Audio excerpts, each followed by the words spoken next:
Most television mysteries get solved. A detective figures it out. A finale explains everything. The audience goes home satisfied, and the question stops being a question. The Simpsons has been running for 35 years, and it has produced mysteries that nobody has ever officially closed. There is the town that borders 4 states that do not share a border anywhere on any real map. There is the summer that an entire country spent arguing about who shot an old man, only to discover the answer was someone who could not yet walk. There is the villain who has spent 3 decades trying to kill a child and has never once managed to do it, for reasons the show has been quietly suggesting the whole time without ever saying out loud. There is the baby who says almost nothing and understands almost everything. Tonight, this video walks slowly through the questions Springfield never answered, the theories fans built in the silence, and the mysteries that got more interesting the longer nobody solved them. Welcome to Yellow Fan. Let's get started. The mystery of Springfield's location. There is a moment in the Simpsons movie, released in the summer of 2007, where Ned Flanders and Bart are standing outside, and Ned points out that Springfield borders 4 other states: Ohio, Nevada, Maine, Kentucky. 4 states that do not share a border with each other anywhere on any map of the United States. The joke is in the geography. The joke has always been in the geography, because Springfield, the town where the Simpson family has lived for over 35 years, does not exist in any state that can be named, found, or confirmed. The writers have made sure of that. They have done it carefully, deliberately, and with a great deal of satisfaction. The question of where Springfield is located has been one of the most discussed, debated, and researched puzzles in the history of American television. Fans have spent years combing through episodes, freezing frames, writing long essays, and building cases for states ranging from Oregon to Illinois to Kentucky to Maine. None of those cases have ever been officially confirmed. Some have been politely acknowledged, others have been gently laughed at, and one answer, which seemed for a brief moment in 2012 to settle everything, was walked back within days, leaving the mystery exactly where it had always been. To understand why this mystery exists at all, it helps to go back to the beginning. Matt Groening, who created The Simpsons, grew up in Portland, Oregon. He was a kid who watched a lot of television, and one of the shows he remembered from his childhood was a program called Father Knows Best, which aired through the 1950s and into the early 1960s.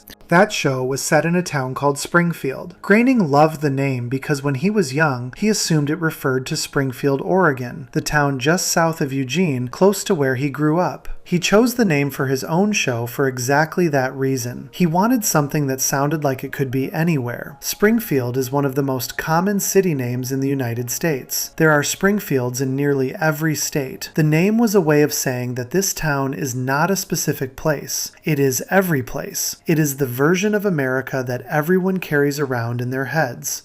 That was the original intention. Any town, USA. A setting so familiar and so generic that a viewer in Michigan and a viewer in Texas and a viewer in Oregon could all watch the same episode and feel like the show was happening somewhere they recognized. Groening has said in interviews that he wanted people to be able to claim Springfield as their own. Wherever you were from, wherever your Springfield was, the show was set there. But here is where the mystery deepens, because the show did not stay vague in a clean, simple way. It started leaving clues, not on purpose, not as part of a grand design, but because writers over the years made references, dropped details, and built a version of Springfield that had real geography attached to it. Mountains appear in the background of some episodes. An ocean is visible in others. There are desert sequences and forest sequences, and sequences that put Springfield within driving distance of places that are hundreds of miles apart in the real world.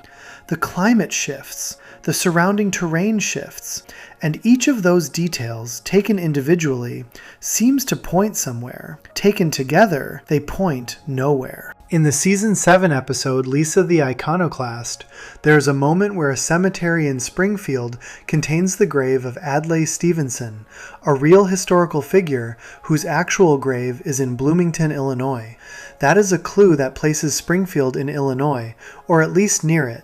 In the season 6 episode Lemon of Troy, Springfield is shown to be close to a rival town called Shelbyville, a name that appears on real maps in Kentucky, Illinois, Indiana, and several other states. In another episode, a driver's license with a Springfield address shows a zip code that corresponds to a town in California.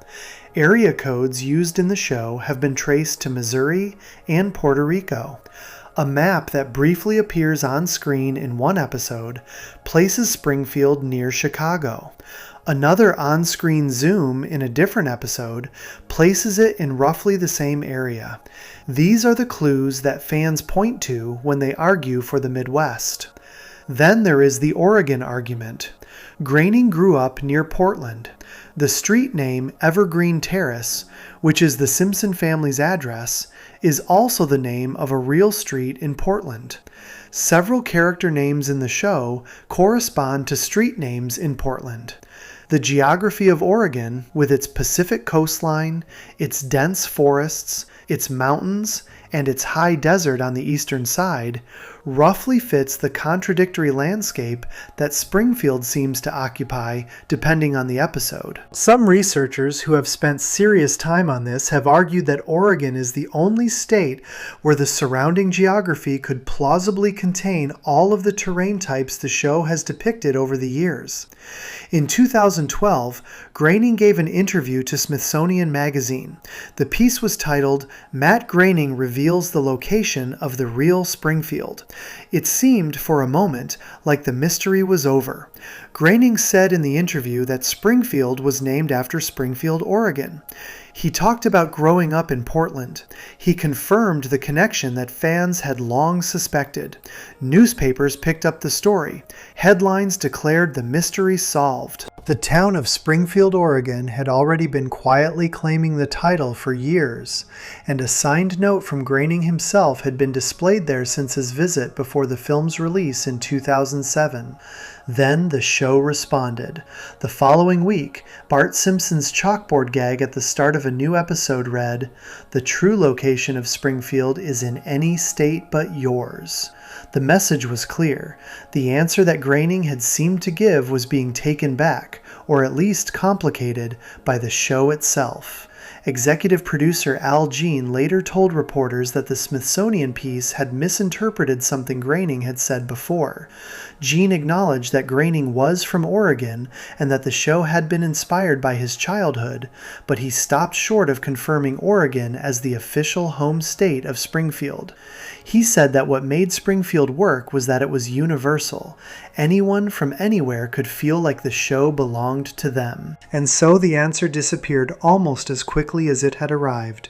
What remained was the same mystery that had existed since 1989, with one additional layer added. Because now fans knew that even when Groening seemed to be speaking plainly about the show's origins, the answer could still be pulled back.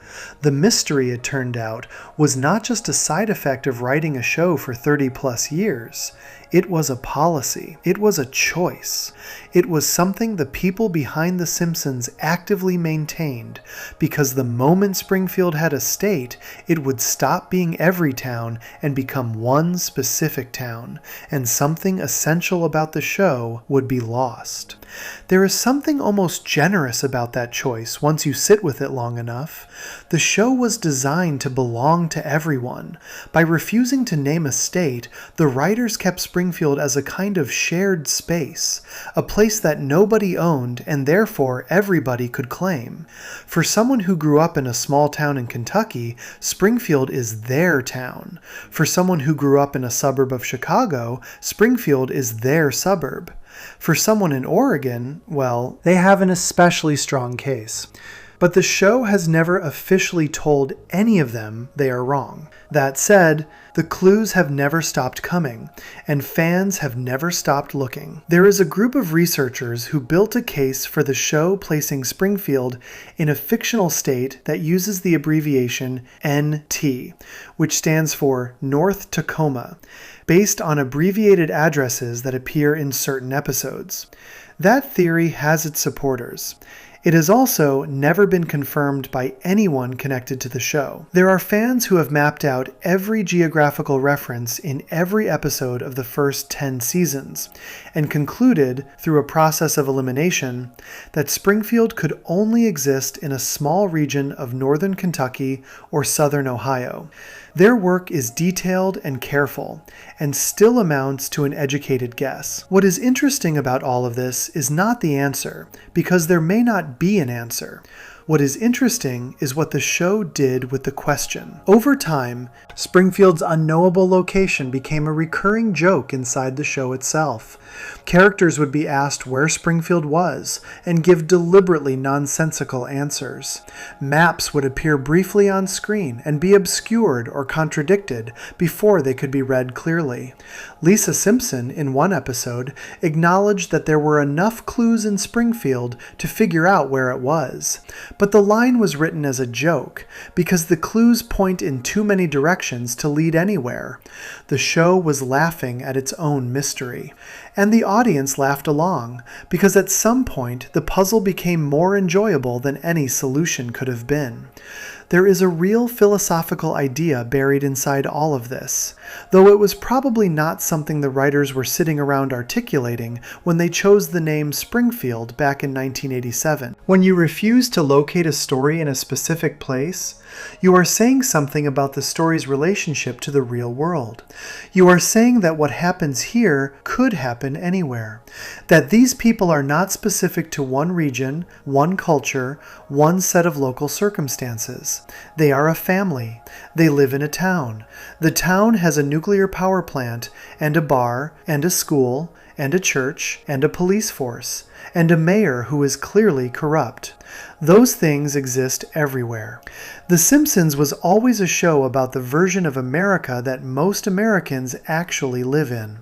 And by leaving Springfield unanchored, it stayed capable of being that show for everyone, everywhere, for as long as it ran. It is now well into its 4th decade. The mystery has not been solved. New fans come to the show every year, and many of them eventually find their way to the same question. Where is Springfield? They look at the clues, they build their cases, they find the Smithsonian interview and think for a moment that they have the answer, and then they find the chalkboard gag and realize they are back where they started. And then, if they are the right kind of person, they smile at that, because a mystery that has been maintained this carefully for this long is its own kind of art. Springfield is wherever the joke needs it to be. And for a show built on the idea that every American town is essentially the same kind of place, that might be the most honest answer anyone could give. Before we move on, if you're enjoying this analysis, please consider subscribing. It helps the channel tremendously. That was the mystery of where Springfield actually sits on the map, a question the show has been dodging with surprising elegance for over 30 years. Coming up next, we go back to the summer of 1995, when the show set up one of the most famous cliffhangers in television history, and then spent months making sure almost nobody could figure out the answer before it aired. Section 2. The mystery of who really shot Mr. Burns. There are certain moments in television history that stop being just episodes and become events. They spill out of the screen and into the real world. People talk about them at work. Newspapers write about them. Strangers argue about them in public. In the summer of 1995, The Simpsons created one of those moments, and it did it in a way that no animated show had ever attempted before, and very few have attempted since. It set up a genuine mystery, gave the audience real clues to work with, ran a national contest with prizes for anyone who could solve it, and then kept the answer so tightly guarded that almost nobody on the production team knew it either. The question was simple. 4 words. Who shot Mr. Burns? To understand why that question gripped so many people for an entire summer, it helps to understand what Mr. Burns had done to earn it. The episode that set up the shooting, which aired as the season 6 finale in May of 1995, spent its first half making sure that virtually every major character in Springfield had a reason to want Charles Montgomery Burns either seriously hurt or dead. Burns discovered that Springfield Elementary School had struck oil beneath its foundation. Rather than allow the school to benefit from the find, he engineered a slant drilling operation that redirected the oil to his own property, stealing it entirely. The school lost the money. Groundskeeper Willie lost his job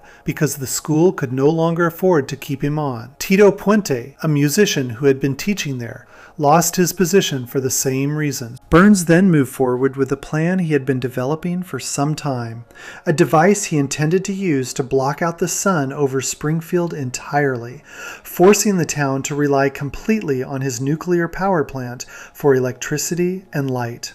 He presented the plan at a town meeting. Almost every person in the room had already been wronged by him in some way. And then he walked outside and someone shot him. The screen cut to black, the season ended, and the entire country spent the next 4 months trying to figure out who had pulled the trigger. What made the mystery genuinely interesting, rather than just a publicity stunt, was that the writers had actually played fair. The clues were in the episode, real clues, not misdirections.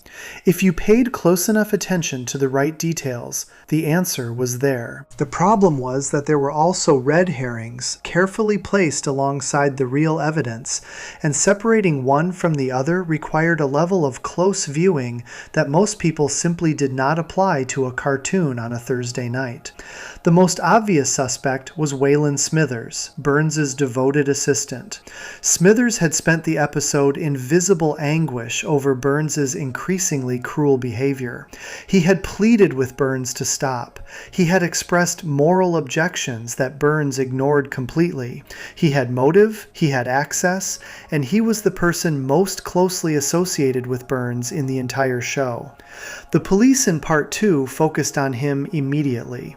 Much of the second episode was built around the assumption that Smithers was the likeliest candidate. He was such a compelling suspect that the writers animated an entire fake alternate ending in which Smithers confessed to the shooting just to use as a decoy and prevent anyone from leaking the real conclusion. In that fake ending, Burns docked Smithers 5% of his pay as punishment. It was absurd enough to feel like a joke, which was exactly the point. Homer was the other primary suspect. His motive was different but equally clear. Throughout the episode, Burns had demonstrated a maddening inability to remember Homer's name, despite Homer working at his plant for years.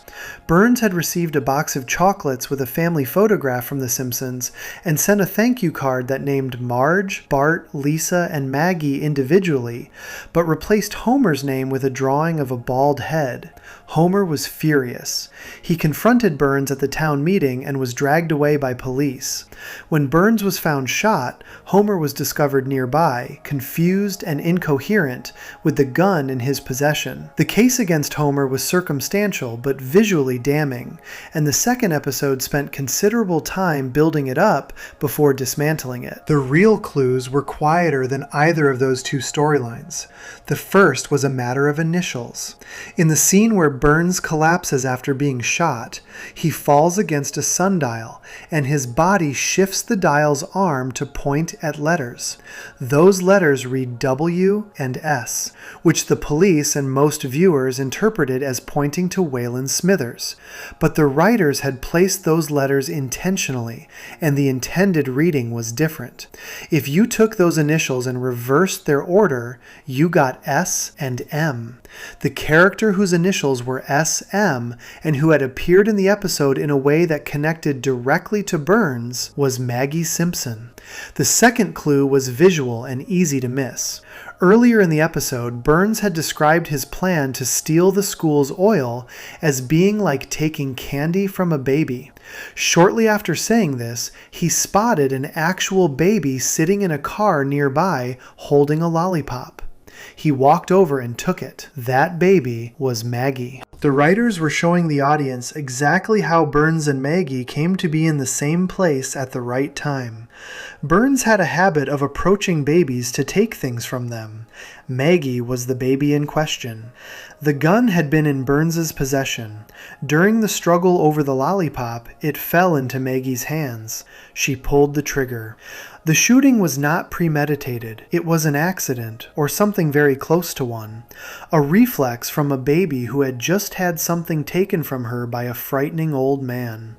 The reveal came in the Season 7 premiere, which aired in September of 1995. The episode opened with the town in chaos, Homer as the prime suspect, and the police investigating in the bumbling way that Springfield's police always investigate, which is to say, badly and with great confidence. Chief Wiggum has a fever dream in which Lisa speaks backwards and points him toward a clue, in a sequence that directly references the television series Twin Peaks. The investigation stumbles forward. Suspects are eliminated one by one. Smithers is cleared because he could not have been the shooter. His favorite television program, a show called Pardon My Zinger, aired at 3 in the afternoon on the day of the shooting, and the episode had established earlier that he never missed it. That detail had been planted in Part 1. Most viewers had not flagged it as a clue. Once Smithers was eliminated, the field narrowed. The initials on the sundial were re-examined. The candy incident was reconstructed. And the answer arrived with a combination of absurdity and logic that was entirely characteristic of the show at its peak. A baby shot Mr. Burns. Not out of malice, not out of planning, out of the particular anger that a small child feels when something is taken from them by someone much larger. Burns had been so consumed by his own cruelty that he had turned even the most helpless person in Springfield against him. There was a contest running alongside this storyline from the moment Part 1 aired. Fox organized a phone-in competition for viewers to submit their guesses about who had shot Burns. There were prizes, there was significant coverage. Thousands of people called in. The writers had assumed that once Part 1 aired, someone would figure it out almost immediately.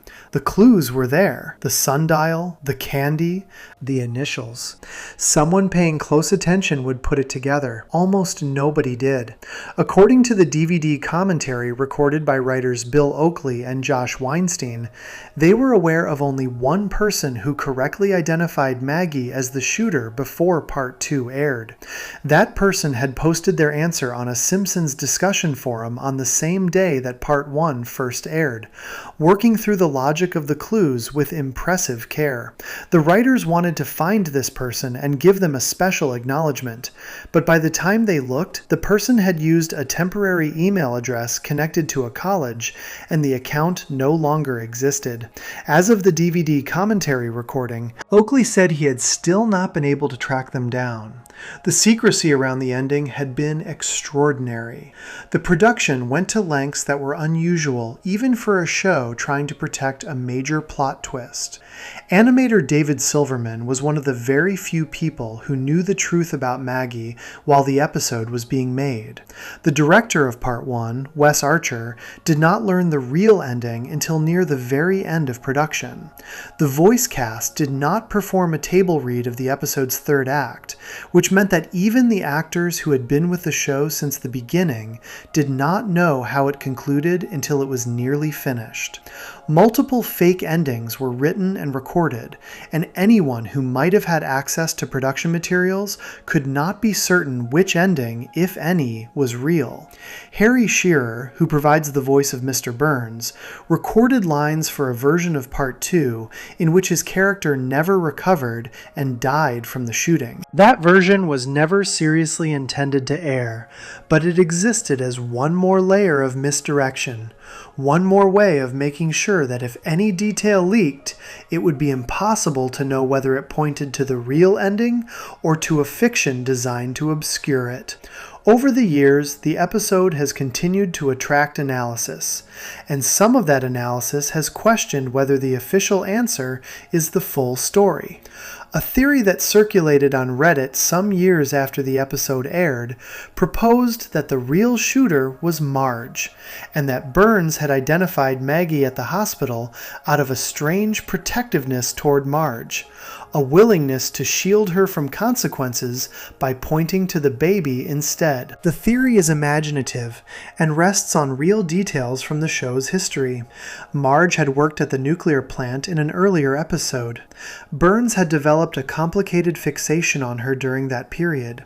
She had reason to resent him. But the theory runs into a significant problem that its proponents have not been able to fully resolve. Marge was visible on screen in the moments immediately surrounding the shooting. The staging of the scene places her in a location that does not line up with where the shot came from. Burns walked into the scene from behind the town hall, while Marge was already present in a different area. The geometry does not work. The writers have also never indicated, in any commentary or interview, that the Marge reading was intended. The sundial clue, the candy theft, the staging of Maggie in the car seat, these were deliberate choices that pointed in one direction only. What stays interesting about this particular mystery is not the question of who did it, because that question was answered in 1995. What stays interesting is what the episode was doing by making a baby the answer. In a show that had spent 6 seasons building a town full of complicated, flawed, occasionally monstrous adults, the person who finally acted against Burns was someone who had no understanding of what she was doing and no capacity to explain it afterward. Maggie could not testify. She could not be prosecuted. Chief Wiggum acknowledged, in one of the episode's funnier lines, that no jury in the world would convict a baby. Burns had made enemies of everyone in Springfield. He had wronged adults with careers and histories and grievances that could be articulated and remembered and acted on deliberately. And in the end, it was the smallest, least powerful person in the entire town who brought him down. Not through planning or revenge, but through the simple, reflexive anger of having something taken from her. The show never quite repeated anything on that scale again. The 2-part mystery format, the national contest, the months of sustained speculation, these were a specific product of a specific cultural moment when The Simpsons was the most watched and most talked about comedy on American television. By the time the answer arrived in September of 1995, the show had pulled off something genuinely rare. It had made a cartoon into appointment television in the truest sense of the phrase. People cleared their schedules. People gathered to watch together.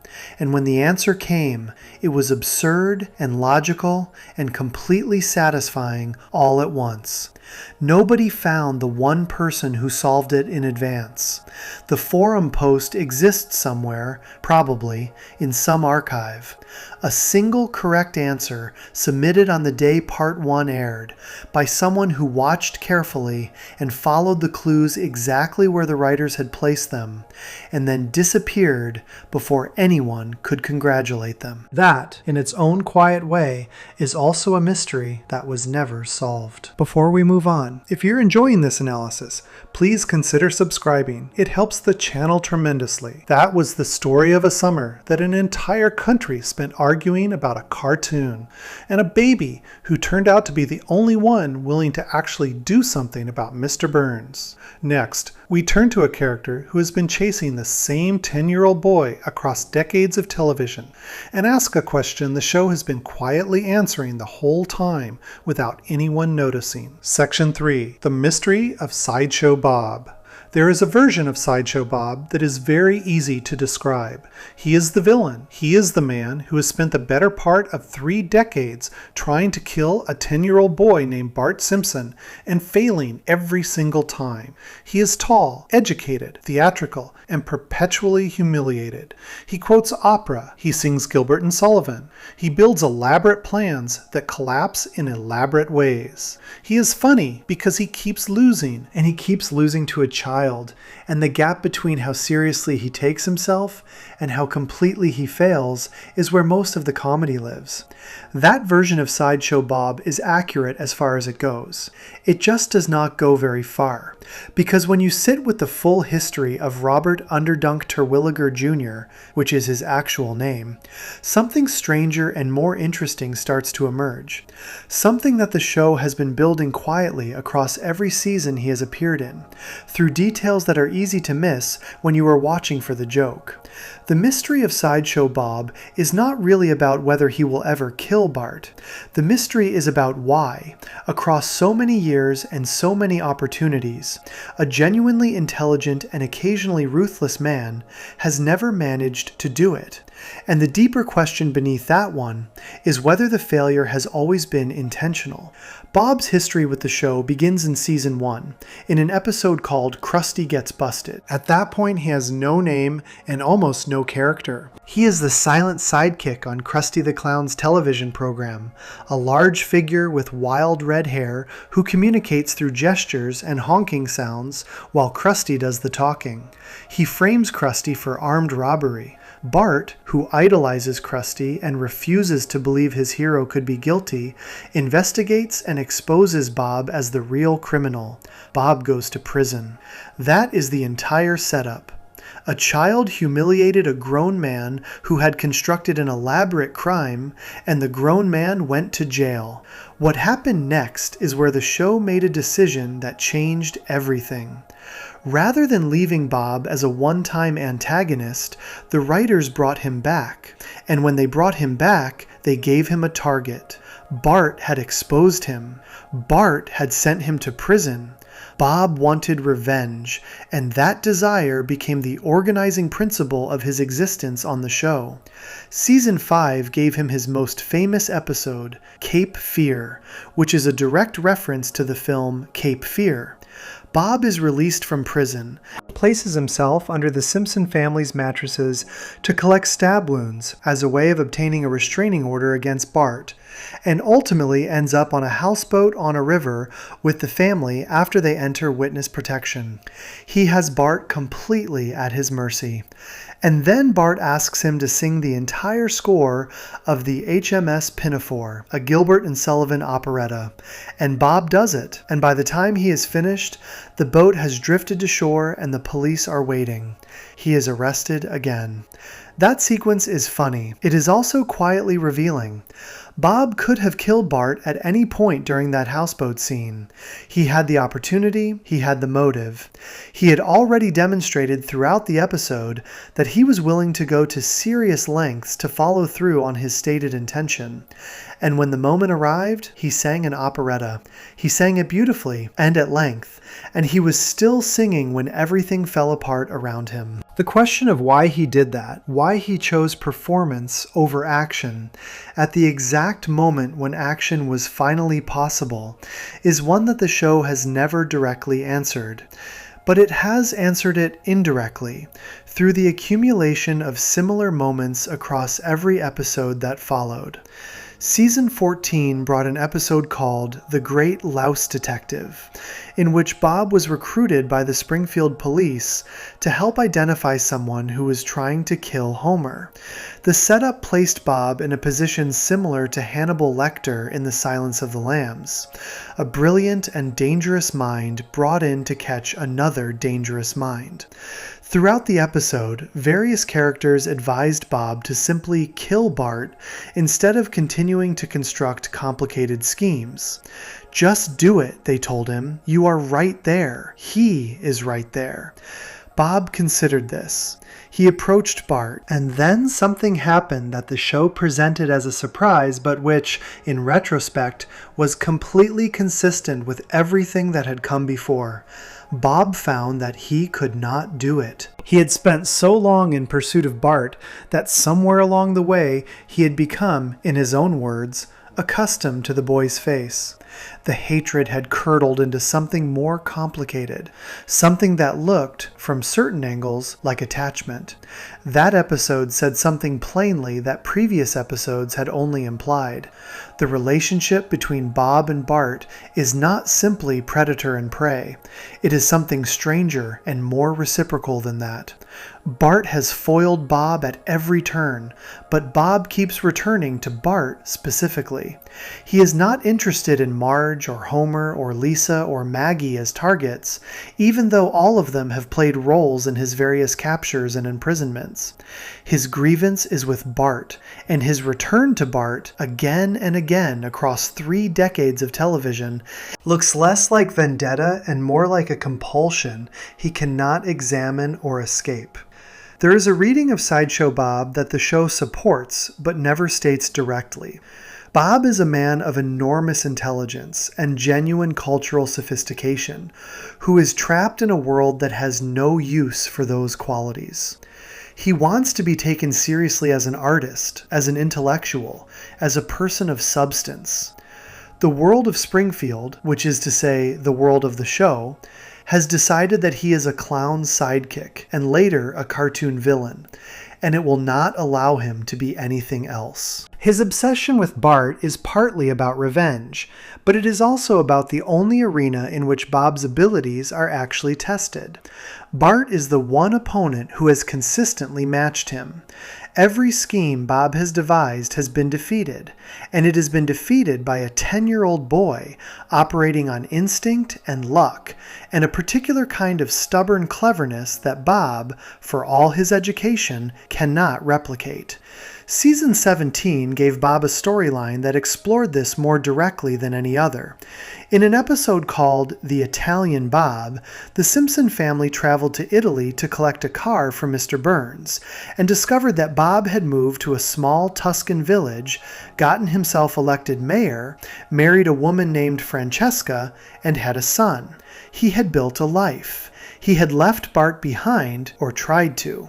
He welcomed the Simpsons into his home on the condition that they keep his criminal past secret, and for a while the episode played with the possibility that Bob had genuinely moved on. Then Lisa, drunk on wine at a dinner party, revealed his history to the entire village, and Bob's new life collapsed. His neighbors turned against him. His carefully constructed identity was destroyed, and the episode ended with him returning to his vendetta, now extended to the entire Simpson family rather than just Bart. What is painful about that episode, if you are watching it with any sympathy for Bob at all, is that his attempt to build something new was sincere. He had a wife who loved him. He had a son. He had a community that respected him. He had found a version of his life where his intelligence and his capacity for leadership were actually valued, and it was taken from him, not by any deliberate act of cruelty, but by an accident, a loose word at a dinner table. The show did not linger on this. It moved on to the next joke, the next chase, the next arrest. But the image of what Bob had built and lost in that episode stays in the background of every subsequent appearance he makes. Season 26 brought the episode that finally gave the central question of Bob's existence its most direct answer. In Treehouse of Horror 26, which is a Halloween special and therefore outside the show's normal continuity, Bob finally killed Bart. He did it with a harpoon. He did it slowly and deliberately, and the show did not cut away. He had achieved the thing he had been pursuing across his entire fictional life. He stood in the aftermath of it and waited to feel satisfied. And then the strangest thing happened. He felt nothing, or rather, he felt worse than he had before. Without Bart to chase, without the hunt and the planning and the inevitable humiliation, Bob discovered that his life had no organizing principle. He had defined himself entirely through his pursuit of someone else, and with that pursuit complete, He did not know who he was. His response was to build a machine that could resurrect Bart so that he could kill him again and again and again. He turned the whole thing into a kind of ritual, a way of generating the only meaning his existence had ever contained. The episode was a Halloween special, so none of it counted in the show's official timeline, but as a piece of character analysis, it was the most honest thing the show had ever done with Bob. It confirmed what every previous episode had only suggested. The goal was never really the killing. The goal was the chase. The killing, if it ever actually happened, would be the end of the only thing that made Bob feel alive. There is one more layer to this mystery that gets less attention than it deserves. Across all of Bob's appearances, there is a consistent pattern in how he is defeated. He is never beaten by force. He is never outsmarted in a straightforward way, where Bart simply figures out a better plan and executes it. Bob is defeated every time by something he chooses to do himself. He sings the operetta because he cannot resist the opportunity to perform. He explains his plan in elaborate detail because he cannot resist the audience. He hesitates at the moment of action because something inside him, some part of him that the show never fully names, pulls back. The failures are not imposed on him from outside, they come from within. Bob defeats himself repeatedly, and the show trusts the audience to notice this without pointing at it directly. What does that mean for the mystery of why he has never managed to kill Bart? It means that on some level, the answer has always been visible. Bob does not kill Bart because Bob does not want to kill Bart. Not entirely. Not in the part of himself that actually governs his behavior when the moment arrives. He wants to kill Bart. He has organized his life around the idea of killing Bart. But when the opportunity presents itself, something intervenes, and that something is Bob himself. The show has never said this plainly. It has let it live in the behavior, in the pauses, in the songs, in the moments where a man with every advantage in the world finds a reason to wait just a little longer. And across 30-plus years, those moments have accumulated into something that looks very much like a portrait of a person who is afraid of what life would look like without the thing he claims to want most. Kelsey Grammer, who has voiced Bob since the character's first speaking appearance, has said in interviews that he loves the character precisely because of this complexity. Bob is not simply a villain. He is a person who made choices that closed off other possibilities, and who has been living in the wreckage of those choices ever since, cycling through the same confrontation with the same child because it is the only place where he feels like himself. That is not a mystery with a clean resolution. It is the kind of mystery that gets more interesting the longer you sit with it. Sideshow Bob has been trying to kill Bart Simpson for over 30 years. He has never done it, and the most honest explanation for that, the one the show keeps circling without ever landing on directly, is that he has never really been trying. Before we move on, if you're enjoying this analysis, please consider subscribing.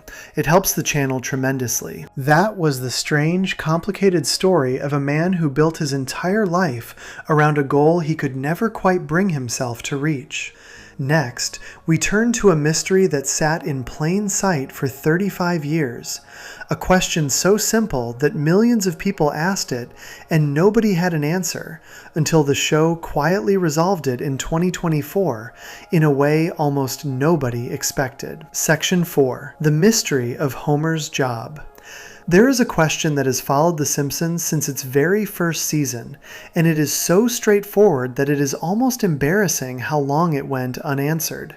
Homer Simpson works at the Springfield nuclear power plant as a safety inspector. He has held that job for the entire run of the show. He has also been fired from that job an extraordinary number of times. Estimates vary depending on how carefully you count, but across the show's history, Homer has been let go, dismissed, replaced, laid off, and pushed out of the plant by Mr. Burns on somewhere between 15 and 20 separate occasions, with some counts going higher depending on whether you include temporary reassignments and near firings that resolved before they became official. He has fallen asleep on the job. He has caused accidents. He has shown up drunk. He has insulted Burns directly to his face.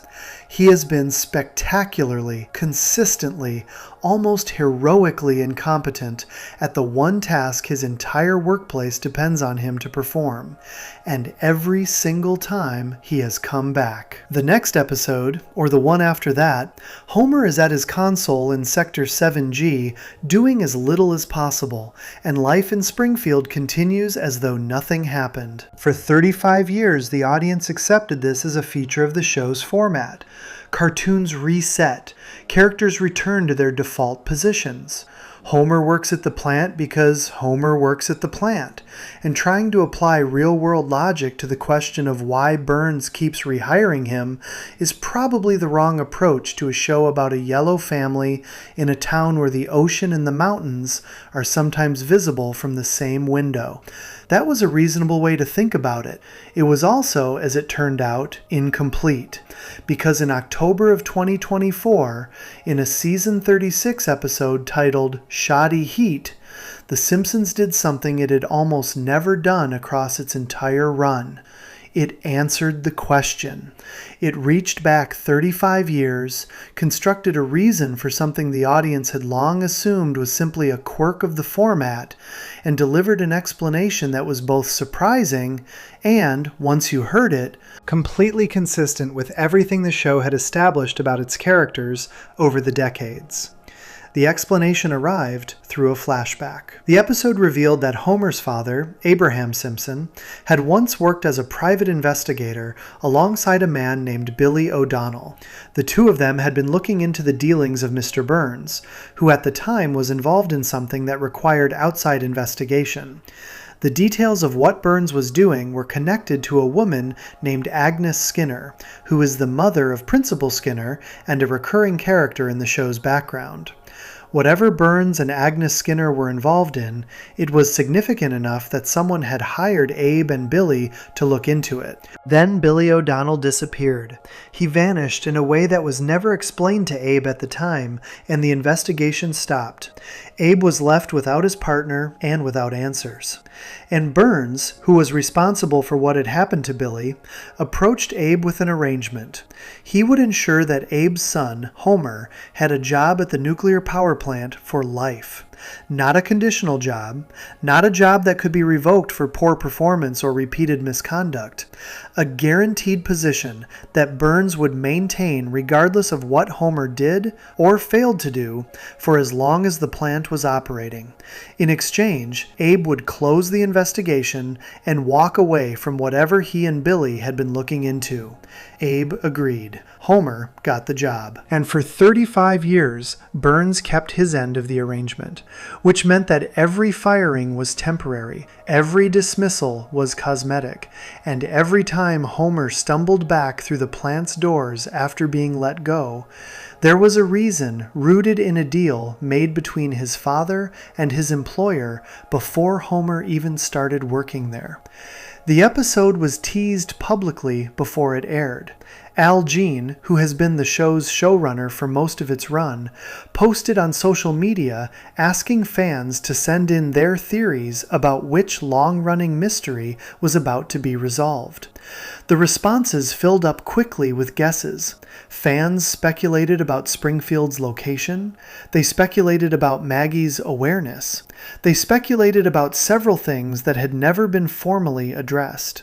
Almost nobody guessed the correct answer, which was the employment mystery, partly because so many viewers had stopped thinking of it as a mystery at all, and had filed it away as simply how the show worked. When the answer came, the reaction was a mixture of satisfaction and something slightly more complicated. Satisfaction because the explanation was genuinely elegant. It did not require the audience to accept anything that contradicted existing canon. Burns keeping a dark secret significant enough to use as leverage. Burns making a cold, transactional arrangement to protect himself. Burns maintaining that arrangement across decades out of self-interest rather than any warmth toward Homer. All of that was entirely consistent with how Burns had been written since season 1. The man who blocked out the sun and stole oil from a school and reduced employees to numbers on a spreadsheet was absolutely capable of buying someone's silence with a lifetime employment guarantee. The complication in the reaction came from a different place. Some fans felt that answering the question at all was the wrong move. Part of what had made Homer's impossible job security funny across 35 years was its very inexplicability. The joke worked because it was absurd and unexplained. Homer gets fired. Homer comes back. Nobody asks why. Life goes on. By providing a reason, the show had changed the nature of the joke retroactively, and not everyone felt that the change was an improvement. A mystery explained is no longer a mystery, and there is a version of that employment gag that was funnier when it had no answer than it is now that it has one. That debate is genuinely interesting because it touches on something real about how long-running shows handle their own internal logic. The Simpsons has always operated in a space where continuity is loosely maintained at best.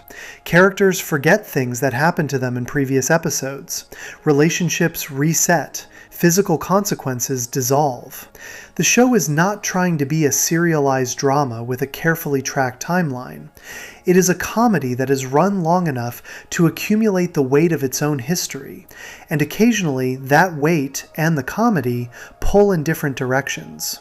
The employment mystery was, for most of its existence, a background feature that the show acknowledged without addressing.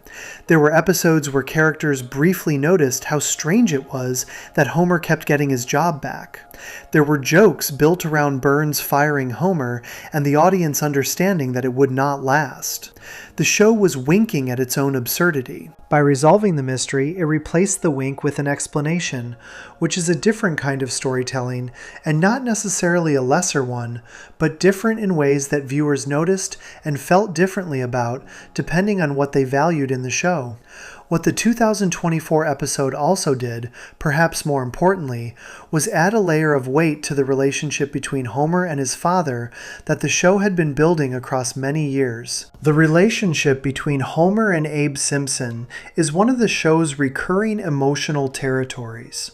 Abe is a man who failed his son in various ways, who was absent or inadequate, or simply unable to give Homer what he needed during childhood and adolescence.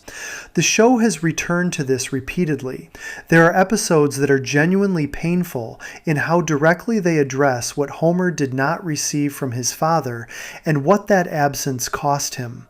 Against that backdrop, the revelation that Abe had secured Homer a lifetime job through a deal with Burns adds something to their relationship that was not there before. It does not redeem Abe. The deal he made was not an act of love, exactly. It was a practical arrangement made under pressure, a man protecting himself and his family by accepting an offer from someone more powerful. But it also means that Abe did something for Homer, something significant and lasting, that Homer has benefited from for his entire adult life without knowing it existed. Homer has never known why he keeps getting his job back. He has assumed it is luck, or Burns' indifference, or simply how the world works.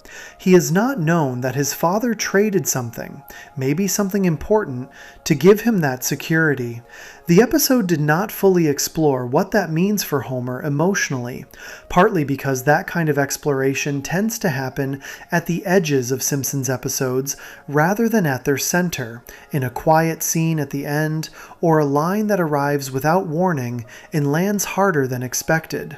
But the information is there now. It exists in the show's history, and anyone watching older episodes with that knowledge in mind will find that certain moments between Homer and Abe carry a different quality than they did before. There is also the question of what the deal cost Abe on the other side.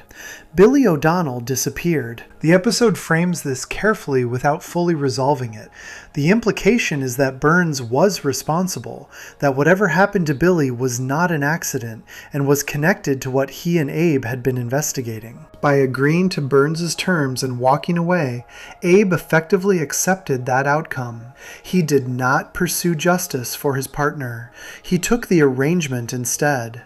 Whether that was cowardice or pragmatism or simply the decision of a man who had a son to think about and not enough power to fight someone like Burns is something the episode leaves open. That openness is probably deliberate. The show is not interested in rendering a final verdict on Abe. It is interested in adding complexity to a character who has always contained more than the surface suggested. The nuclear power plant itself has always been a strange presence in the show. It is dangerous, badly managed, and environmentally catastrophic. The river near it glows. Fish in that river have grown extra eyes. The plant has come close to meltdown on multiple occasions, usually through Homer's direct involvement. Burns runs it with a combination of malice and neglect that would be terrifying if the show were not a comedy. And at the center of all of it, in his small chair in front of his console in Sector 7G, Homer Simpson sits and does approximately as little as is possible while remaining technically present. For 35 years, he kept his job through a deal his father made before he was ever hired. He never knew. Burns never told him. Abe never told him. The plant just kept taking him back, and Homer kept assuming that was simply how things worked, that the universe operated in his favor in this particular way, for no reason he needed to examine. There is something almost tender about that, beneath the absurdity.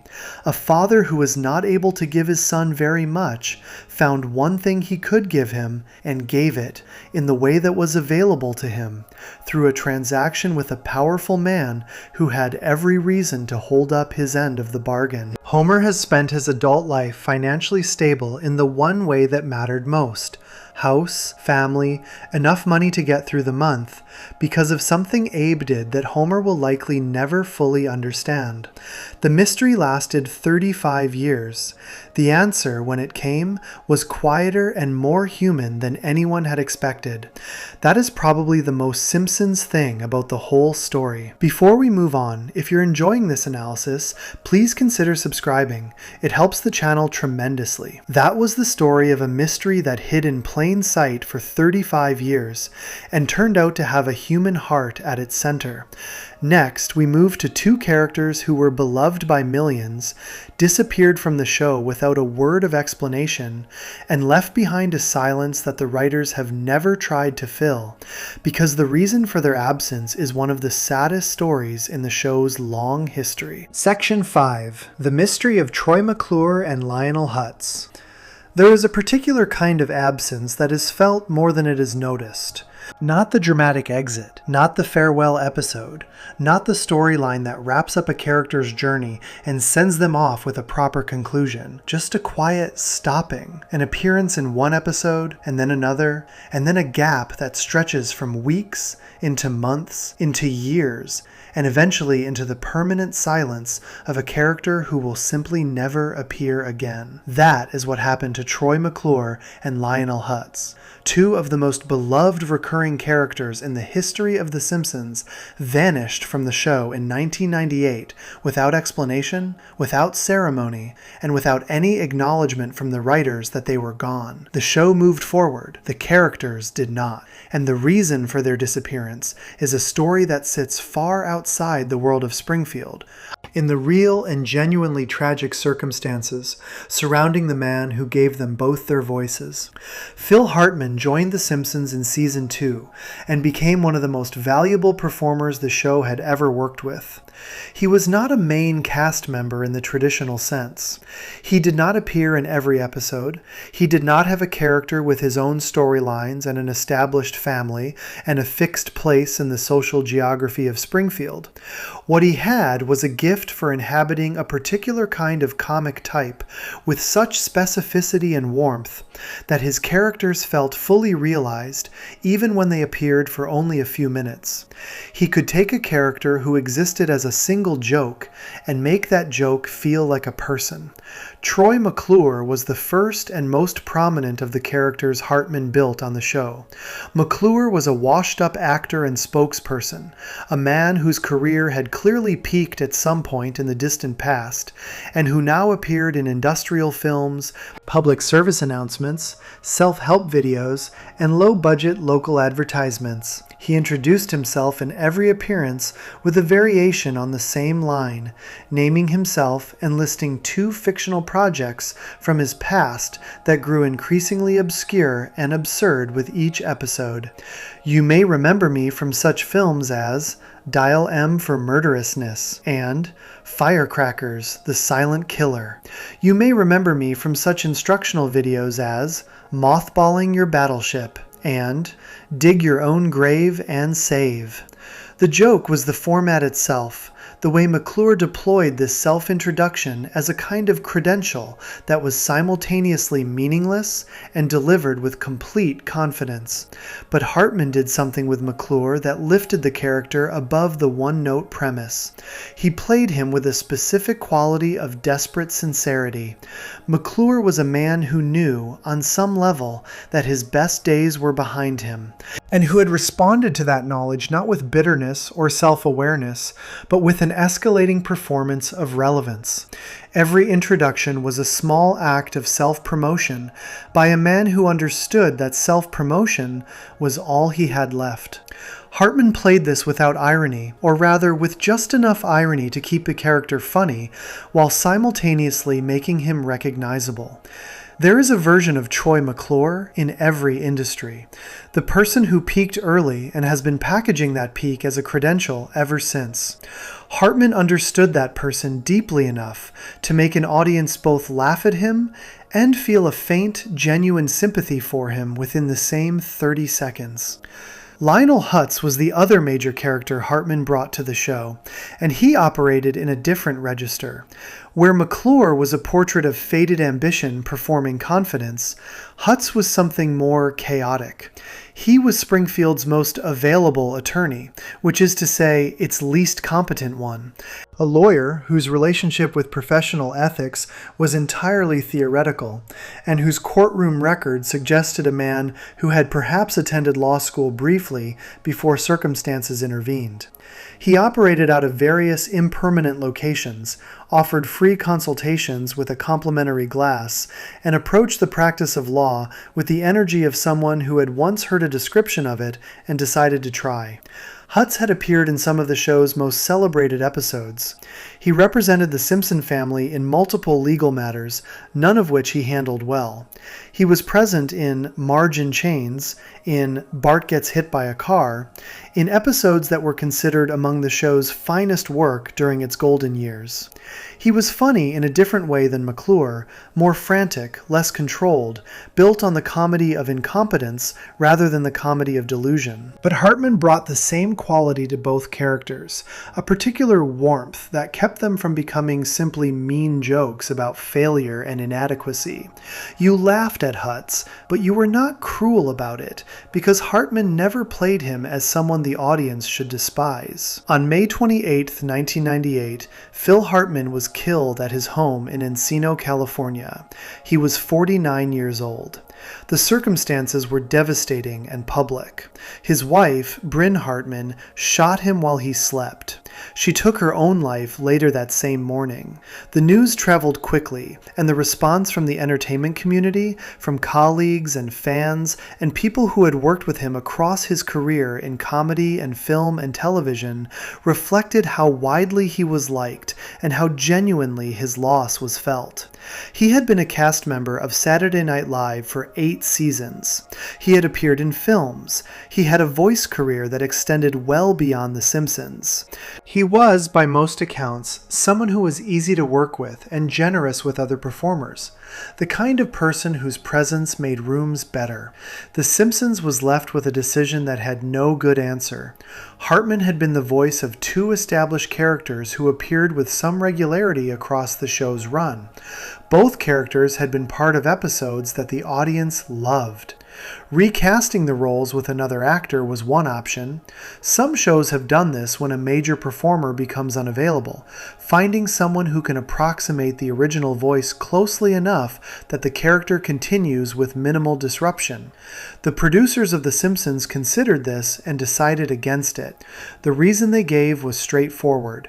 Hartman's performances were so specific, so tied to his particular sensibility and his way of inhabiting a comic type, that finding someone to replicate them felt wrong.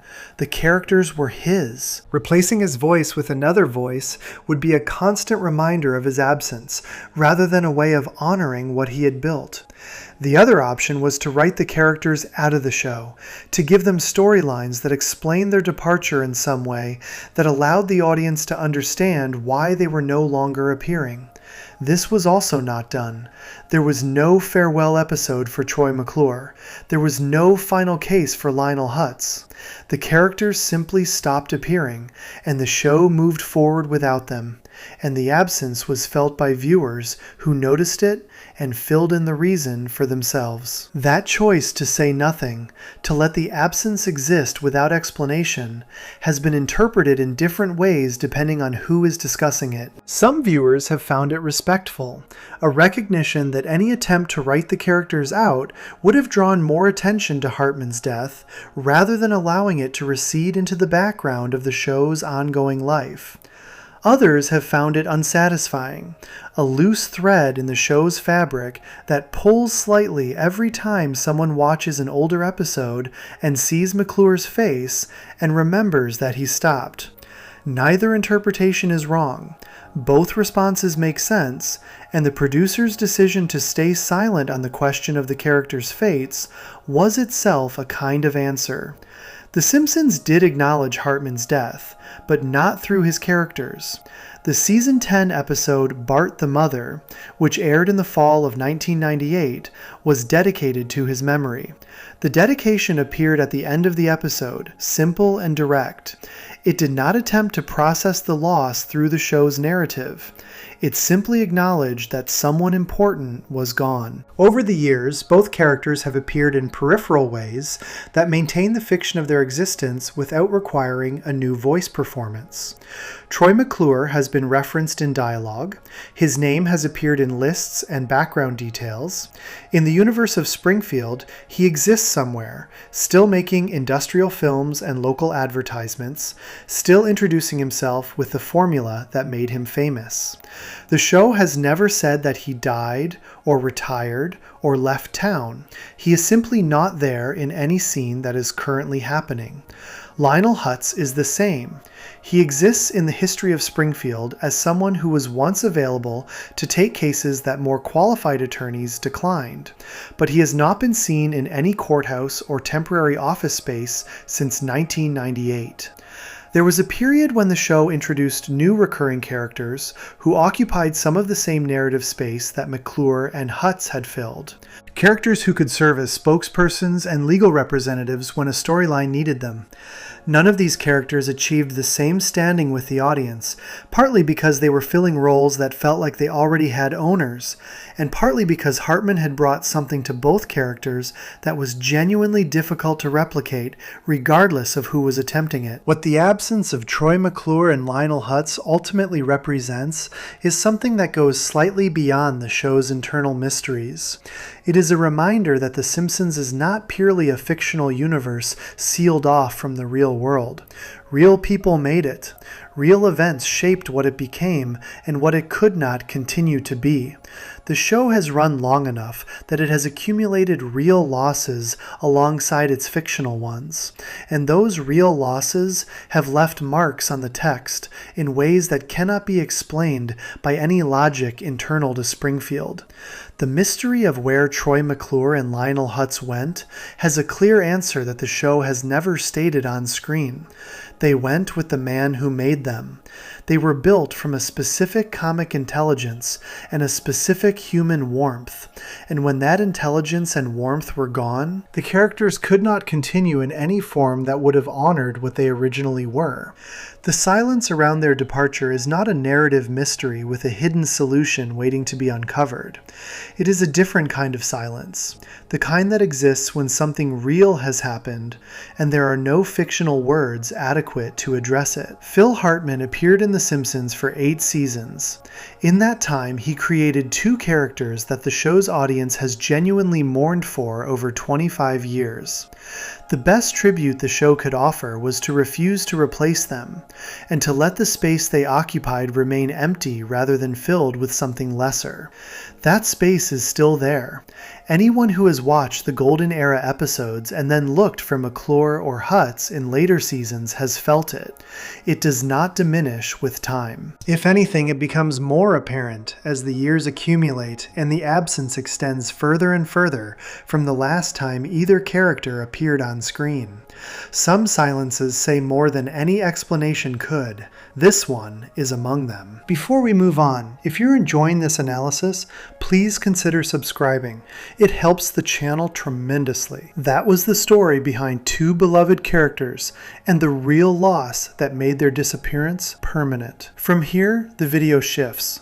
We move from the mysteries the show left behind into the theories that fans have built around them. And the first of those theories is one of the most widely discussed ideas in the history of Simpsons fandom. It begins in 1993 with a candy machine and a coma and a question about whether Homer Simpson ever actually woke up. Section 6. The theory that Homer never woke up. On April 1st, 1993, The Simpsons aired the 18th episode of its 4th season. The date was April Fool's Day, which was appropriate because the episode began with an April Fool's prank. Bart took a can of Homer's beer and placed it inside an industrial paint shaker at a local shop, shaking it at high speed for an extended period until the pressure inside the can had built to an extraordinary level. He then left the can in the refrigerator for Homer to find. Homer, thirsty and unsuspecting, pulled the tab. The explosion that followed blew the roof off the Simpson house. Homer survived the initial blast, but ended up at the hospital, where a vending machine fell on him and he collapsed into a coma. The episode was called So It's Come to This, a Simpsons clip show. It was the show's first clip show, a format where new framing material surrounds footage from previous episodes, used in this case because the writing staff had been overworked across season 4 and needed a way to produce an episode without the full burden of generating entirely new content. The coma was the framing device. Homer lay in his hospital bed while the family gathered around him, and their conversation prompted the clips that filled the episode's middle section. At the end, Homer woke up. He grabbed Bart by the throat in his usual way. The family laughed. Life in Springfield reset for the next episode. That is what happened on screen. What a Reddit user named Hard to Pick a Name proposed in a post that spread widely across the internet and eventually reached the desks of the people who actually make the show is that Homer did not wake up. Not really. Not in any way that mattered. The theory argues that Homer remained in his coma at the end of that episode, and that everything the audience has watched since, every adventure, every celebrity encounter, every increasingly surreal and disconnected storyline across more than 30 subsequent seasons, has been the dreaming mind of a man lying in a hospital bed in Springfield, slowly losing his grip on whatever version of reality he once inhabited. The theory rests on a specific and genuinely observable fact about the show's history. The Simpsons changed after season 4. This is not a controversial claim.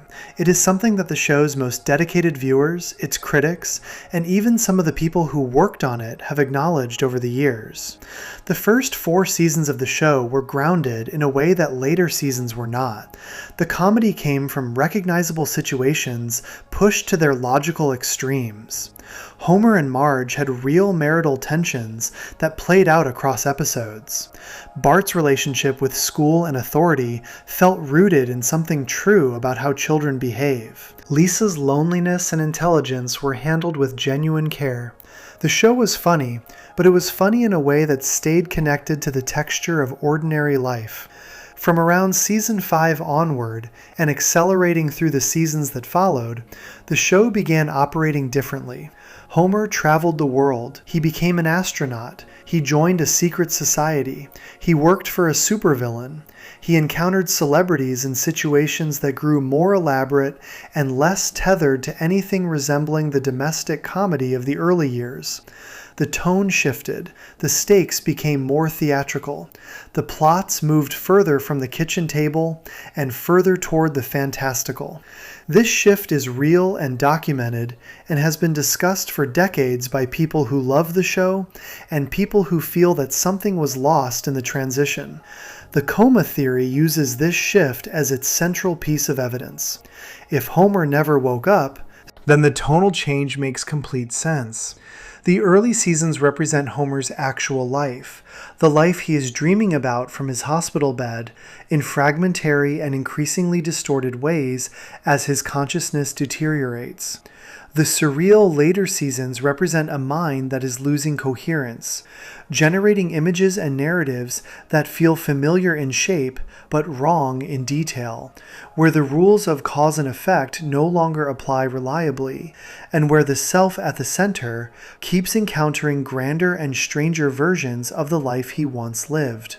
Under this reading, the celebrity appearances that become more frequent in later seasons are explained by Homer hearing voices at his bedside. Marge and the children visiting, talking about people they have seen on television or read about in magazines, and those names filtering into Homer's dreaming mind and becoming characters in the world his unconscious is constructing.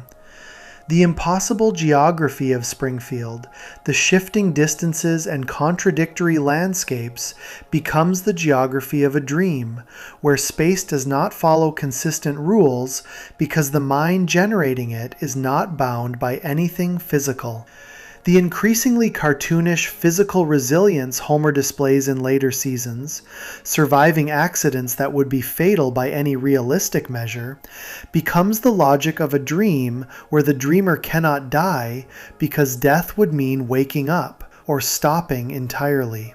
There is one additional detail that supporters of the theory find particularly compelling, and it comes from an episode that aired shortly before the coma episode. In season 4, there is an episode called Homer the Heretic, in which Homer has a conversation with God. At the end of that conversation, God tells Homer something that is played as a throwaway joke, but takes on a different quality when placed next to the coma episode. God implies to Homer that he has approximately 6 months left. The coma episode aired roughly 6 months after Homer the Heretic. The timing is close enough to feel meaningful, or at least to feel like the kind of detail that a theory can attach itself to and gain weight from. The theory reached the people who make the show. Al Jean, who has been the showrunner for most of the series' run and is one of the central figures in its creative history, was asked about it directly. His response was measured and specific. He called the theory intriguing but false. He explained that if the coma had been intended as the point at which the show's reality fractured, the writers would have had to have planned it that way back in 1993, which would mean they had anticipated the show running for many more seasons and had planted a structural twist for their successors to inherit. He said that was not what happened. The coma was a framing device for a clip show. Homer woke up because Homer was always going to wake up. The shift in the show's tone that the theory uses as evidence was real, but it was a consequence of the show evolving and its writers changing over time, not a signal that the show's protagonist was lying unconscious in a hospital. That response did not end the theory's life. Fan theories rarely die from official denials, partly because the denial can always be absorbed into the theory itself. Of course, the showrunner would say it is false. Of course, the people who make the show would not confirm that their protagonist has been in a vegetative state for 30 years. The denial proves nothing. The theory continues on its own terms. What is genuinely interesting about the Homer coma theory, regardless of whether it is true in any meaningful sense, is what it reveals about how audiences experience long-running television. The Simpsons has been on the air long enough that viewers have had to develop frameworks for understanding why the show they are watching now feels different from the show they remember. The coma theory is one such framework. It takes the real and acknowledged tonal shift of the series and gives it a narrative explanation. Instead of the shift being a consequence of staff turnover and the natural difficulty of maintaining a consistent creative vision across decades, it becomes a story. A man fell into a coma, and his dreaming mind kept the show alive in increasingly distorted form. That explanation is more emotionally satisfying than the real one, which is simply that television shows change over time, and not always for the better. There is also something worth sitting with in the specific nature of what the theory imagines Homer dreaming about. If the later seasons are a coma dream, they are a remarkably generous one. Homer travels the world. He has adventures. He meets famous people and does extraordinary things. He remains loved by his family. Marge stays with him. The children grow no older but stay present. The house is always there. The dream, if it is a dream, is the dream of a man who wants to stay exactly where he is, surrounded by exactly the people he loves, in an endless present that never requires him to age or change or face any consequence that lasts beyond the following week. That reading makes Homer's unconscious mind into something almost poignant. A man who built a modest life and found it sufficient, whose deepest dreaming self chose to replay and elaborate on that life indefinitely, rather than move toward whatever comes after. The absurdity of the later seasons, the celebrity encounters and the global adventures, and the increasingly improbable situations becomes a kind of wish fulfillment layered over the core of what Homer actually values, which is the bar and the job and the couch and the family and the small recurring pleasures of a life that does not ask too much of the person living it. Whether any of this was intended is almost beside the point. The coma theory works as a reading of the show because it maps onto something real about the show's history and something real about what Homer, as a character, has always represented. He is a man of modest ambitions and enormous appetites, someone who wants comfort and company and the occasional extraordinary experience, but who ultimately returns to the same house and the same chair and the same people every time. A coma dream built around that character would look exactly like The Simpsons. It would be funny and warm and increasingly strange at the edges, and it would never end, because ending would mean leaving behind the one thing the dreamer cannot bear to lose. Al Jean said the theory was false. The show said the true location of Springfield is in any state but yours. Both of those responses are real. Both of them are also, in their different ways, part of the ongoing conversation between the show and its audience, a conversation that has been running for over 30 years and shows no sign of arriving at a final answer. Homer woke up in the spring of 1993. The show continued. Whether the Homer who woke up was the same Homer who fell asleep, and whether anything that came after can be fully trusted, is a question the theory keeps alive long after the official answer has been given. Some theories are more interesting than the facts they contradict. This one might be among them. Before we move on, if you're enjoying this analysis, please consider subscribing. It helps the channel tremendously. That was the theory that placed Homer Simpson in a hospital bed and left him there for 30 years, dreaming everything the audience has ever watched. Next, we turn to a theory that looks at the entire Simpson family differently and argues that every single one of them, including the man who just might be lying in a coma, is far more intelligent than they have ever let on. Section 7. The theory that every Simpson is a genius. Homer Simpson is not smart. This is one of the most established facts in the entire history of American television. It is the foundation of hundreds of jokes across 35 years of episodes. Homer forgets things immediately after being told them. Homer makes decisions that a person with even modest reasoning ability would not make. Homer once got his head stuck in a paper bag. His intellectual limitations are not a background detail of his character. They are central to who he is and how the show has used him across its entire run. The joke of Homer's stupidity is so deeply embedded in the show's identity that questioning it feels almost counterintuitive, like questioning whether the sky in Springfield is yellow or whether donuts are a recurring motif. And yet, there is a theory, one that has circulated among fans for years and continues to find new supporters every time someone encounters it for the first time, that argues the premise is wrong, not partially wrong, fundamentally wrong. The theory proposes that Homer Simpson is not stupid at all, that none of the Simpsons are, that every member of the family, including the man who once burned down the house trying to make breakfast, is gifted in ways that the show has demonstrated repeatedly, but that are easy to overlook because of how the family presents themselves to the world.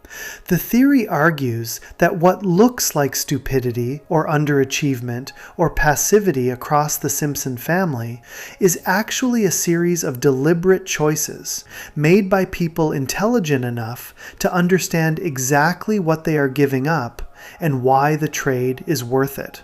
The foundation of the theory rests on a single episode from season 12, an episode called Homer, which aired in January of 2001.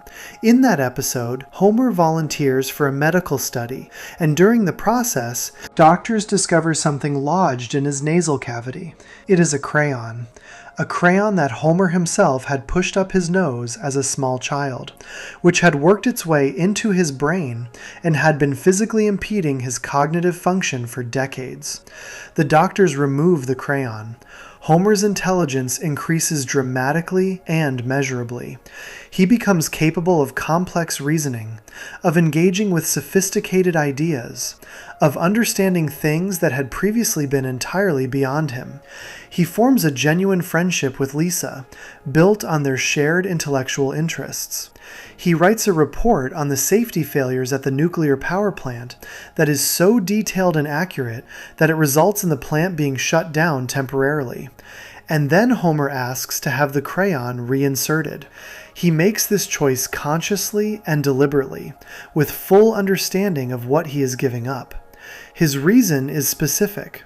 The intelligence made him miserable. It separated him from his friends, who found the new Homer uncomfortable and unfamiliar. It made the world feel heavier and more troubling than it had before, because he could now understand things about that world that his previous self had been protected from by sheer cognitive limitation. He preferred his old life, his bar and his friends and his comfortable ignorance, over the clarity that the crayon removal had provided. The crayon went back in. Homer returned to his default setting. That episode is the beating heart of the genius theory, because it demonstrates something the show had never stated so directly before. Homer's intelligence, when unimpeded, is real and significant. The stupidity is not his natural state. It is a condition imposed on him by a childhood accident that was never corrected, and when that condition is lifted, even temporarily, what emerges is a person capable of far more than anyone around him had assumed. The theory extends this logic outward to the rest of the family. Marge is its next subject. The show has a established across many episodes that Marge was an exceptional student before she met Homer. She had academic ambitions. She was capable of succeeding in environments that rewarded serious intellectual effort. The choices she made to prioritize her relationship with Homer, to build a family, to take on the role of caregiver and household manager, are choices that redirected her abilities rather than erasing them. The theory argues that Marge is a highly intelligent person who chose a life that did not require her to demonstrate that intelligence in ways the world would formally recognize, and that this choice was made with full awareness of what it meant. There's evidence for this scattered across the show's history. Marge has shown, in episodes that place her in unfamiliar environments, a capacity for rapid learning and genuine competence. She became an effective police officer. She succeeded as a real estate agent. She demonstrated artistic ability that surprised people who had only known her as a homemaker. Each of these episodes tends to resolve with Marge returning to her domestic role.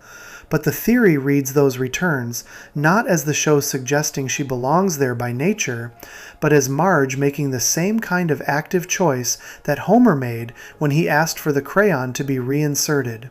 She values what she has built over what she might have built elsewhere, and she is intelligent enough to make that valuation clearly. Bart presents the most complicated version of the argument.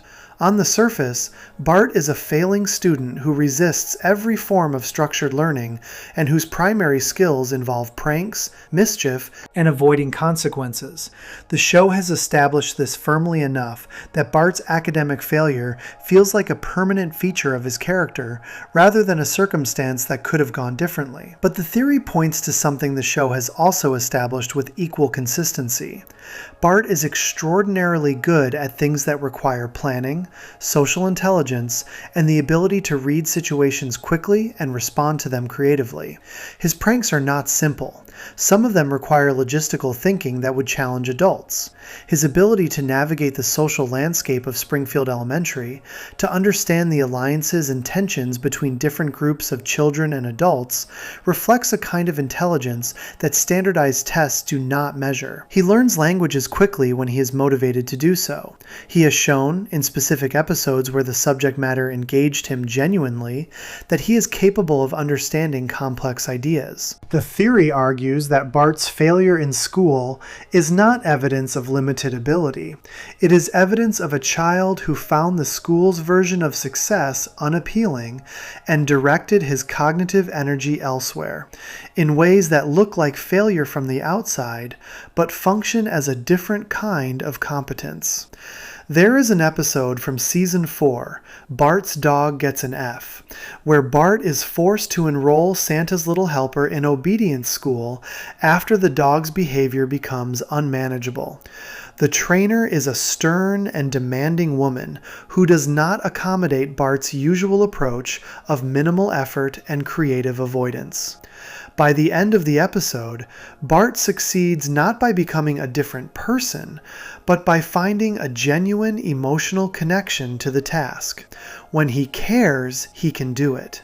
The capacity was always there. The motivation was the variable. Maggie is the family member the theory handles most carefully, partly because Maggie has the least screen time devoted to demonstrating her inner life, and partly because the show has always kept her abilities ambiguous in a way that feels deliberate. She almost never speaks. She exists primarily as a background presence, observed by the audience but rarely examined directly. The theory looks at what Maggie does rather than what she says, and what she does is frequently remarkable for a baby. She shot Mr. Burns. Under pressure, in a moment of conflict with a much larger and more powerful figure, she reacted with a decisiveness that the adult characters around her consistently fail to demonstrate. She has, in various episodes, navigated dangerous situations with a competence that goes well beyond what anyone expects of an infant. She has shown awareness of events happening around her that she should not be able to understand. The theory reads all of this as evidence that Maggie is not simply a baby who occasionally does surprising things, but a person of unusual capability who has not yet been required to perform either intelligence or its absence for the world around her. She exists before the choices that define her family members. She is still entirely herself. Lisa is the family member who requires the least argument, because the show has never pretended that Lisa is anything other than highly intelligent. Her academic ability is established and consistent. Her curiosity is genuine. Her engagement with ideas is real. But the theory makes a point about Lisa that goes slightly beyond the obvious. It argues that Lisa's choice to embrace her intelligence, to perform it openly, and make it central to her identity, is itself a choice, and that the show has positioned her as the family member who made the opposite decision from Homer and Marge and Bart, where they chose happiness or comfort or social belonging over the demands of being visibly capable. Lisa chose the intelligence and accepted the loneliness and difficulty that came with it. That framing makes Lisa's position in the family more interesting than a simple contrast with her less academically inclined relatives. She is not evidence that the Simpsons can produce a smart child despite their circumstances. She is evidence of what happens when a member of a family of capable people decides to pay the full cost of that capability, rather than finding a way to set it aside. The theory has a neat internal logic that makes it satisfying to follow. It takes the show's most established comic premise, that Homer and his family are limited people doing their best in a world that mostly exceeds them, and inverts it. The Simpsons are not limited. They are people who have found various ways of managing their limitations and their abilities in whatever proportion best serves the lives they want to live. Homer chose comfort over clarity. Marge chose family over career. Bart chose freedom over achievement. Maggie has not chosen yet. Lisa chose the hard thing. Whether the show intended any of this is, as with most fan theories, an open question. The HOMR episode is real, and its implications are genuinely there in the text. The evidence for Marge's redirected ambition is real. The evidence for Bart's selective engagement is real. Whether these details were placed deliberately as part of a coherent vision of the family's inner lives, or whether they accumulated through 35 years of different writers making independent choices that happen to point in compatible directions, is impossible to know from the outside. What the theory does, regardless of its origins, is offer a reading of the show that makes the Simpson family more dignified than the surface suggests. In this reading, they are not a family of people who cannot do better. They are a family of people who looked at what doing better would cost and made different calculations about whether it was worth it. Homer made his calculation with a crayon in his brain, which is a unique set of circumstances. But the choice he made when the crayon was removed was the same choice the theory argues Marge and Bart have been making all along. I would rather have this life, with these people, even if it means being less than I could be in some other version of things. That is not stupidity. That is, depending on how you look at it, a form of wisdom. Or at least a form of honesty about what actually matters to the people making the choice. The Simpsons has always been a show about ordinary life. The genius theory argues that its characters are ordinary by choice rather than by nature, and that the choice itself is the most interesting thing about them. Before we move on, if you're enjoying this analysis, please consider subscribing. It helps the channel tremendously. That was the theory that reframes the entire Simpson family as capable people who chose their lives rather than stumbled into them. Next, we turn to the quietest member of that family, the one who sits in the background of almost every scene, says almost nothing, and, according to a theory that has been building for years, understands absolutely everything. Section 8. The Theory about Maggie Simpson. There is a character in The Simpsons who has been present in virtually every episode since the show began in 1989. She sits in the background of family scenes, she rides in the car, she attends events, she observes arguments and celebrations and crises from a position slightly outside the action, watching with large eyes that take in everything without offering much back. She is rarely the focus of a storyline. She almost never speaks. When the camera finds her, it tends to linger for a moment, long enough for the audience to register her presence, and then moves on. Her name is Maggie Simpson, and she is 1 year old, and she has been 1 year old for 35 years. And a theory that has been quietly developing among fans for a long time argues that she is the most aware, most capable, and most deliberately mysterious character the show has ever produced. The theory does not rest on any single episode or any single moment. It rests on an accumulation. 35 years of small details, quiet observations, background behavior, and occasional foreground action that the show presents without comment and then moves past. Each detail, taken alone, can be explained as a joke or a one-off or a coincidence of animation. Taken together, they form a picture of a character who has been hiding in plain sight for the entire run of the show, understood by almost nobody around her, and content to keep it that way. The starting point for most versions of this theory is the moment that is impossible to ignore, no matter how casually you watch the show. Maggie shot Mr. Burns. This fact is established, canonical, and part of the show's official history. In the summer of 1995, when America was debating who had pulled the trigger on Springfield's most powerful and most despised citizen, the answer turned out to be the baby. She was in the right place because Burns had tried to take her lollipop. The gun ended up in her hands during the struggle. She pulled the trigger. The show framed this as an accident, or very nearly one. Chief Wiggum concluded that no jury would convict a baby. Burns himself, recovering in hospital, remembered what had happened but chose not to press the matter. The official position of the narrative was that Maggie had reacted instinctively, that the shooting was the result of circumstance rather than intention, and that the whole thing was ultimately a piece of absurdist comedy. The least likely suspect in a town full of adults with genuine grievances turning out to be the one who actually acted. But the episode itself left a small opening. In the final moments of the resolution, after the explanation had been given and the comedy had been completed, there is a brief shot of Maggie. Her eyes shift. The movement is deliberate and specific, animated with enough intention that it does not read as a background detail.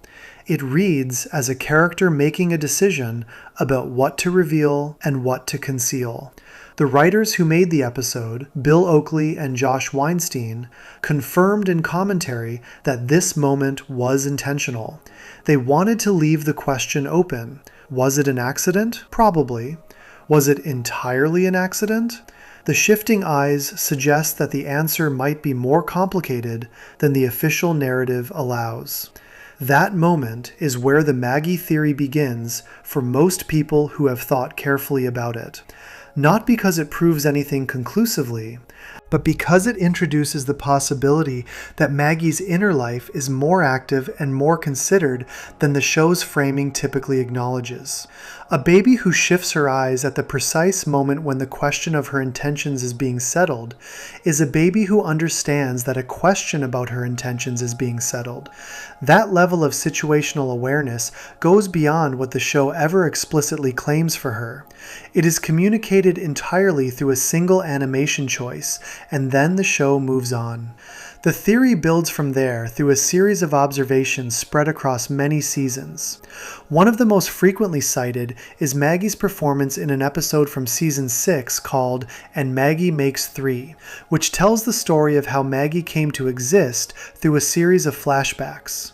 The framing of the episode is Homer explaining to Bart and Lisa why there are no photographs of Maggie in the family photo albums. The answer, revealed gradually, is that Homer had to return to his job job at the nuclear power plant when Marge became pregnant a third time, giving up a dream he had been pursuing, and the experience was painful enough that he did not want to document it in the usual way. The resolution is that Homer covered his workstation with photographs of Maggie instead, so many that they obscured the demotivational plaque Burns had placed there. The episode ends warmly. What the theory notices about this episode is not the ending, but the middle. Throughout the flashback sequences showing Maggie as a newborn, there are moments where she responds to the emotional atmosphere around her with a specificity that goes beyond what infants typically demonstrate. She tracks her parents. She responds to tone. She appears in several shots to be processing what is happening around her rather than simply existing in the passive way that newborns exist. The show presents these moments within the warm, emotional register of the episode, so they read as sweet rather than strange. But they accumulate. There is a sequence in an episode from the earlier seasons where Homer and Marge have a serious argument, the kind that carries genuine emotional weight rather than the comedic weight of their more routine disagreements. During this argument, the camera finds Maggie in her playpen, watching. Her expression is not the blank contentment that babies typically display in the background of scenes. She is watching with what the animation codes as attention, as understanding, as the expression of someone who is following the situation and forming a response to it internally, even if that response never becomes visible. The theory points to several episodes that gave Maggie more direct agency and used it to suggest capabilities that the show never formally acknowledges. There is the recurring motif of Maggie with her toy that resembles a bear or other comforting object, which she deploys with a consistency that suggests emotional self-regulation rather than random infant behavior. There are the moments where she navigates physical environments with a competence that exceeds what her apparent developmental stage would allow. And there is the recurring image of Maggie with her pacifier, which the theory reads not as a simple baby prop, but as a way the show signals her deliberate choice to remain silent. The pacifier is something she controls. She removes it when she chooses and replaces it when she chooses. The silence is maintained by an active decision rather than by the passive limitation of being pre-verbal. Maggie has spoken in the show on a small number of occasions, and the theory treats each of these moments with particular attention. In the Season 1 episode, her very last line before the credits of that early episode was a single word, delivered clearly and without fanfare. The word was Daddy. The show did not make a large event of it. It arrived at the end, after the main story had concluded, and it was voiced with a warmth and clarity that went slightly beyond what the joke required. The theory reads this as the show briefly lifting the curtain on what Maggie is capable of before closing it again. In later seasons, there have been brief moments where Maggie produces sounds or responses that are more linguistically sophisticated than what an infant would typically manage. These moments are always brief. They are always presented in a way that allows them to be read as jokes rather than revelations. The show consistently creates just enough ambiguity that no single moment forces a conclusion about what Maggie actually is. But the ambiguity itself, maintained so consistently across so many years and so many episodes, starts to feel less like a stylistic choice and more like a policy. The theory's most interesting version argues that Maggie's silence is not a limitation, but a strategy.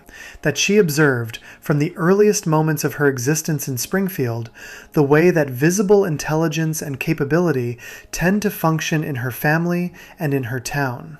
Homer's intelligence, when temporarily revealed, made him miserable and alienated him from the people around him. Lisa's intelligence made her lonely and set her apart from her peers in ways that caused her real pain. Bart's cleverness, expressed openly, brought him into constant conflict with authority and consequence. Maggie, the theory suggests, watched all of this from her position in the background and made a different calculation. She would remain quiet. She would remain underestimated. She would let the world assign her the role of passive infant and operate freely within the invisibility that role provided. Under this reading, Maggie's pacifier is a choice. Her silence is a choice.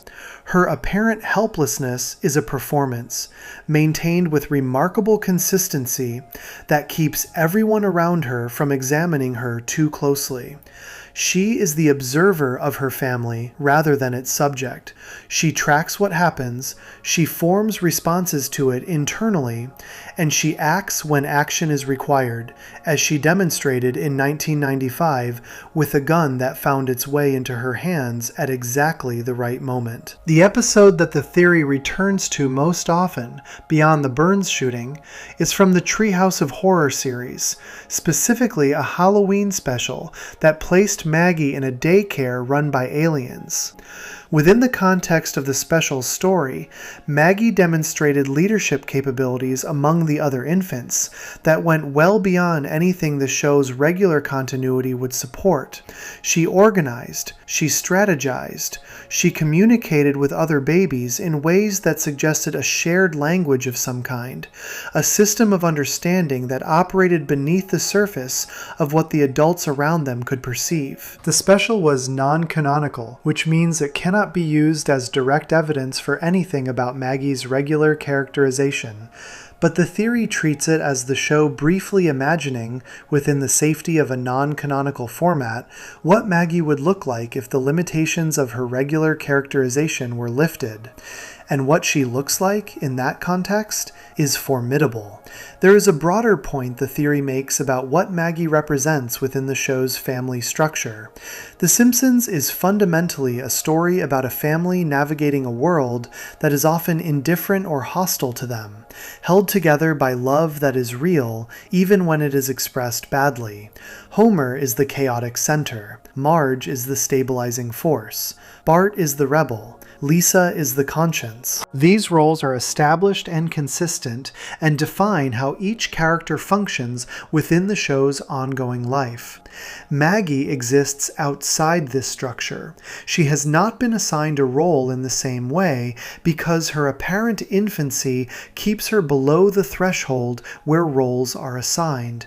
She is simply present, simply watching. And the theory argues that this position, outside the family's established dynamic, outside the show's system of defined character functions, gives her a kind of freedom that none of the others have. She sees everything and is seen as nothing in particular. She is underestimated by everyone in Springfield, including the audience, and she has been underestimated consistently enough that the underestimation itself has become invisible. The show has never confirmed this reading. It has also never fully closed it off. Every time Maggie does something that exceeds what an infant should be capable of, the show frames it just ambiguously enough to preserve both readings simultaneously. It could be a joke. It could be a glimpse of something real. The writers have maintained this balance for 35 years, which is either an extraordinary coincidence or a sustained and deliberate creative choice about a character they have never allowed the audience to fully understand. Maggie Simpson is 1 year old. She has been 1 year old since 1989. In that time, she has shot a man, navigated dangerous situations, demonstrated emotional awareness that goes beyond what the show formally claims for her, and maintained a silence so consistent that it has stopped seeming like a limitation and started seeming like a decision. Whether all of that adds up to the character the theory describes, a hidden observer of extraordinary capability choosing to remain unseen, is something the show has never directly answered. But the eyes shifted, and they shifted on purpose. And that small moment, animated deliberately into the resolution of the show's most famous mystery, has been asking a quiet question ever since. What does Maggie Simpson actually know, and how long has she known it? Before we move on, if you're enjoying this analysis, please consider subscribing. It helps the channel tremendously. That was the theory that placed Springfield's quietest character at the center of something far more deliberate than anyone around her has noticed. Next, we turn outward from the family itself to the town they live in, and examine a theory that uses the nuclear power plant, the glowing river, and the three-eyed fish to explain almost everything strange that has ever happened in Springfield. Section 9. The theory that Springfield's radiation explains everything. There is a fish that lives in the river near the Springfield nuclear power plant. It has 3 eyes. This is not a background detail that the show invented once and forgot about. The three-eyed fish, known to fans as Blinky, has appeared across multiple episodes over many years, and its existence is treated within the world of Springfield as a known and unremarkable fact. The river produces mutated fish. The plant leaks. The environment around Springfield is demonstrably, measurably contaminated by decades of radioactive output from a facility that is operated with stunning carelessness by a man who views safety regulations as a minor inconvenience standing between him and profit. This is all established canon. It is not a fan invention or an extrapolation. The show tells you directly and repeatedly that Springfield's nuclear power plant has been leaking radiation into the surrounding environment for as long as it has been operating. The water is affected. The air carries particles that the show has, in at least one episode, suggested are responsible for reducing an incoming comet to the size of a small rock before it could reach the ground, because the atmosphere over Springfield is dense enough with pollutants to incinerate things that would otherwise survive entry. The town exists inside a cloud of its own industrial output, and the show has never suggested this is harmless. The theory builds from this starting point and asks a question that the show itself has never formally posed. If the radiation is real, if the contamination of Springfield's environment is an established fact of the show's world, then what are the consequences of that contamination for the people who have lived there their entire lives? What does decades of low-level radiation exposure do to a population? And is it possible that the answer to that question explains not just individual quirks of specific characters, but the entire texture of life in Springfield, including the things that seem most impossible to account for by any other means? The theory's first and most direct claim is about physical resilience. Homer Simpson survives things that should kill him. This is true across the entire run of the show, but it becomes more pronounced as the seasons progress and the writers grow more willing to place him in situations of extreme physical danger. He falls from great heights. He is struck by vehicles. He is caught in explosions. He absorbs impacts that would be fatal to any human being operating under normal biological rules and walks away from them, sometimes immediately, sometimes after a brief recovery, but always intact enough to appear in the following episode unchanged. The show treats this as comedy, and it is comedy, but the theory treats it as something else as well. Evidence of a biological abnormality that has a cause. Radiation at high enough doses is lethal, but the theory is not about high doses. It is about low-level, chronic exposure across an entire lifetime. And it argues that the specific effect of that exposure on the residents of Springfield has been to alter their biology in ways that make them more physically durable than ordinary humans, while simultaneously producing cognitive and behavioral effects that explain many of the other strange things the show depicts. The body's relationship with radiation is complex and not fully understood even in the real world, and the theory deliberately does not try to be scientifically precise. What it does instead is use the known presence of radiation in Springfield's environment as a lens through which to view everything else, asking whether that lens makes the show's internal world more coherent. Homer's physical resilience is the clearest application.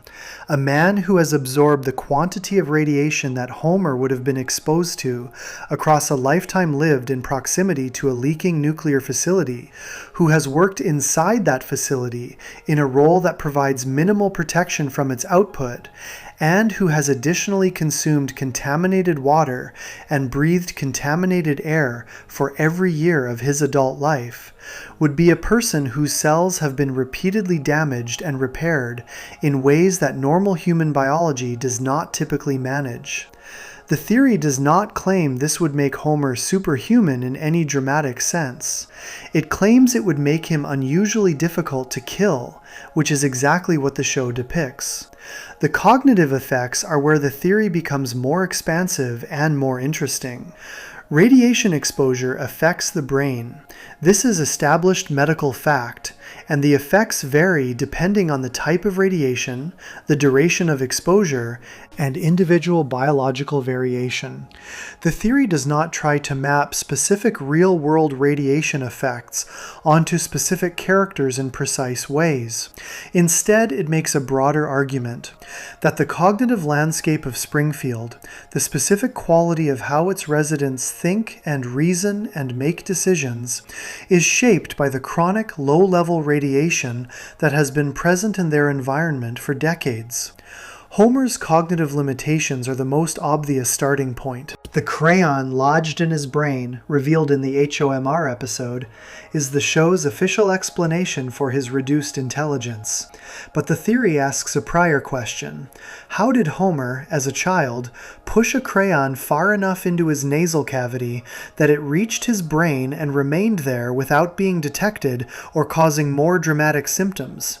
And is it possible that the answer involves the general neurological environment of Springfield, a town where the air and water have been carrying contaminants for long enough that the baseline of what counts as normal brain function has shifted across the entire population? Chief Wiggum is incompetent in ways that go beyond ordinary human incompetence. His reasoning is not simply slow or limited. It operates according to a logic that is consistently, reliably wrong in ways that suggest something has altered the basic architecture of how he processes information. Mayor Quimby makes decisions that serve his immediate interests with a complete disregard for consequences that he genuinely does not seem to be able to anticipate.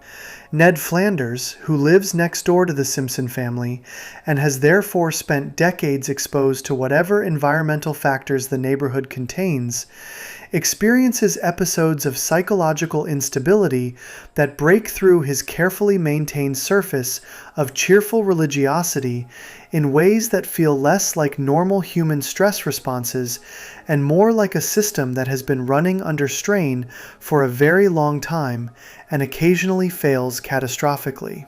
The theory is careful not to claim that radiation exposure is the cause of every strange behavior in Springfield. Some of what the show depicts is simply comedy, and applying a biological explanation to every joke would be both reductive and slightly absurd. What the theory claims instead is that radiation provides a framework, a background condition that makes the extremity of Springfield's collective behavior legible. People in Springfield do not simply make bad decisions. They make bad decisions with a consistency and a specificity that goes beyond ordinary human fallibility. The theory argues that this is because the population is not operating under ordinary biological conditions and has not been for a very long time.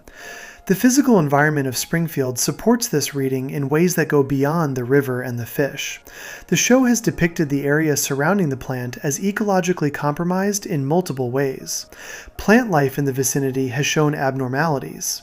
Animals that live near the river have shown mutations beyond Blinky, though Blinky is the most famous and the most frequently referenced. The atmosphere, as mentioned earlier, is dense enough with pollutants that it altered the trajectory of an incoming comet in an episode from Season 7, Bart's Comet, where the town watched a comet approach and then saw it burn down to a harmless rock before impact. The show played this as a joke about Springfield's terrible air quality. The theory plays it as additional evidence that the environmental contamination of Springfield is genuinely extraordinary in scale. There is an episode from season 2 called Brush with Greatness, in which Homer decides to attend an art class at a local college. During the episode, it is established that Homer once went to the same lake for a summer camp experience, and that the water in that lake had been contaminated in ways that produced effects on the campers. The episode does not dwell on this. It is background detail used to set up something else. But the theory treats it as one more data point in a consistent picture of a town whose water sources have been compromised across multiple locations for an extended period of time. The aging question is one that the theory handles with particular interest. The residents of Springfield do not age. This is one of the show's most fundamental departures from realistic storytelling, and it is usually explained simply as a feature of the show's format. Animated characters do not age because aging them would change the show in ways the format cannot accommodate. Bart stays 10, Homer stays in his late 30s. The town remains in a perpetual present that never advances toward any future. The theory does not argue that radiation literally stops aging in a biological sense. What it argues is that the show's depiction of a population that does not age maps interestingly onto a community that has been chronically exposed to something that alters normal biological processes. The non-aging of Springfield's residents is a formal convention of animation, but within the show's internal logic, the theory uses it as one more piece of a picture. The three-eyed fish is the theory's most important symbol, and not just because it is the most visible piece of evidence for environmental contamination in the show's world. Blinky matters because of what the show did with it in a specific episode. In Season 2, Mr. Burns ran for governor of Springfield in an episode called 2 Cars in Every Garage and 3 Eyes on Every Fish. During his campaign, a photographer captured an image of Bart fishing in the river near the plant and holding up Blinky as his catch. The photograph became a campaign issue. Burns' opponents used it as evidence of the plant's environmental damage. Burns tried to neutralize the image by appearing at a dinner with the Simpson family, where Marge served Blinky as the meal, and Burns aided on camera to demonstrate that the fish was safe and that the concerns about the plant's environmental impact were overblown. He could not swallow it. He sat at the table with the Simpson family. In front of the cameras, he had arranged to make the moment a piece of political theater, and he gagged on the fish and could not get it down. The moment destroyed his campaign. But the theory is less interested in the political story than in what the episode established as matter of fact. The river near the plant produces three-eyed fish. This is not a disputed claim within the world of Springfield. It is something that a child can catch on a casual fishing trip and hold up for a photograph. The mutation is widespread enough to be catchable, visible, and photographable by a 10-year-old on an ordinary afternoon. That is not a trace contamination. That is a significant and ongoing environmental impact that has been present long enough to produce stable mutations across a fish population. If the fish are mutated, the theory asks, what about the people? The fish did not choose to live near the plant. Neither did most of Springfield's residents. They were born there or moved there before the plant's effects were understood, and they have been absorbing whatever the plant produces ever since, through the water they drink, the air they breathe, and the food that comes from an ecosystem the plant has been altering for decades. The fish shows you what long-term exposure to that environment does to living things. The theory argues that the people of Springfield show you the same thing, expressed differently because human biology is different from fish biology, but shaped by the same underlying cause. Homer's survival instinct operates on a level that goes beyond what normal human reflexes can explain. His body absorbs punishment and continues functioning in ways that suggest something at the cellular level level is working differently than it should. The theory proposes that chronic radiation exposure has not destroyed Homer's body, but has altered it, producing a version of biological resilience that looks from the outside like comedy, but has an internal logic rooted in the town's contaminated environment. The behavioral effects on the broader population are the theory's most speculative territory, and its proponents acknowledge this.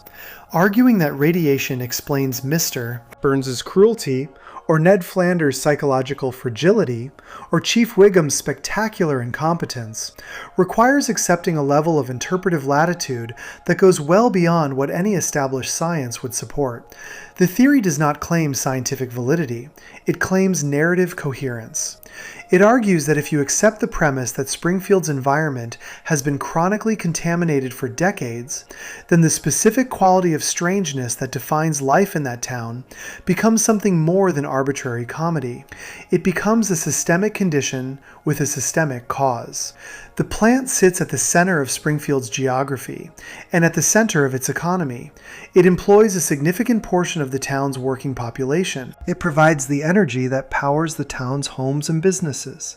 It is the reason Mr. Burns holds the power he holds, because the town depends on what the plant produces, and Burns controls the plant entirely. The contamination that the plant generates is not incidental to Springfield's story.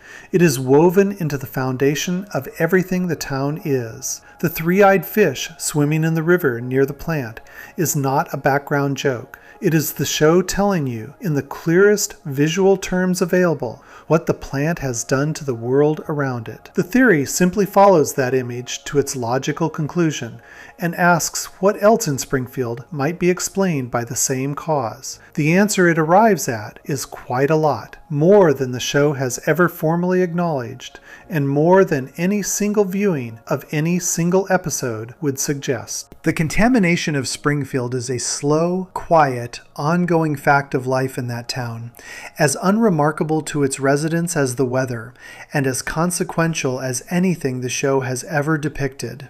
Blinky has 3 eyes, the river glows, and the people of Springfield keep living their strange, resilient, cognitively unusual lives in the shadow of a plant that has been shaping them for longer than most of them have been alive. Before we move on, if you're enjoying this analysis, please consider subscribing.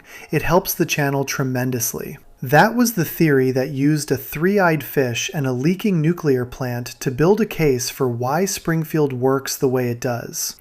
For the final section of tonight's video, we return to the man who has spent 30 years chasing a child and examine the quietest theory the show has ever inspired, one that suggests his obsession was never really about what he always claimed it was. Section 10. The theory about what Sideshow Bob really wants. There is a reading of Sideshow Bob that most people settle on fairly quickly and never move past. He is the villain. He wants to kill Bart Simpson. He has wanted this for 30 years.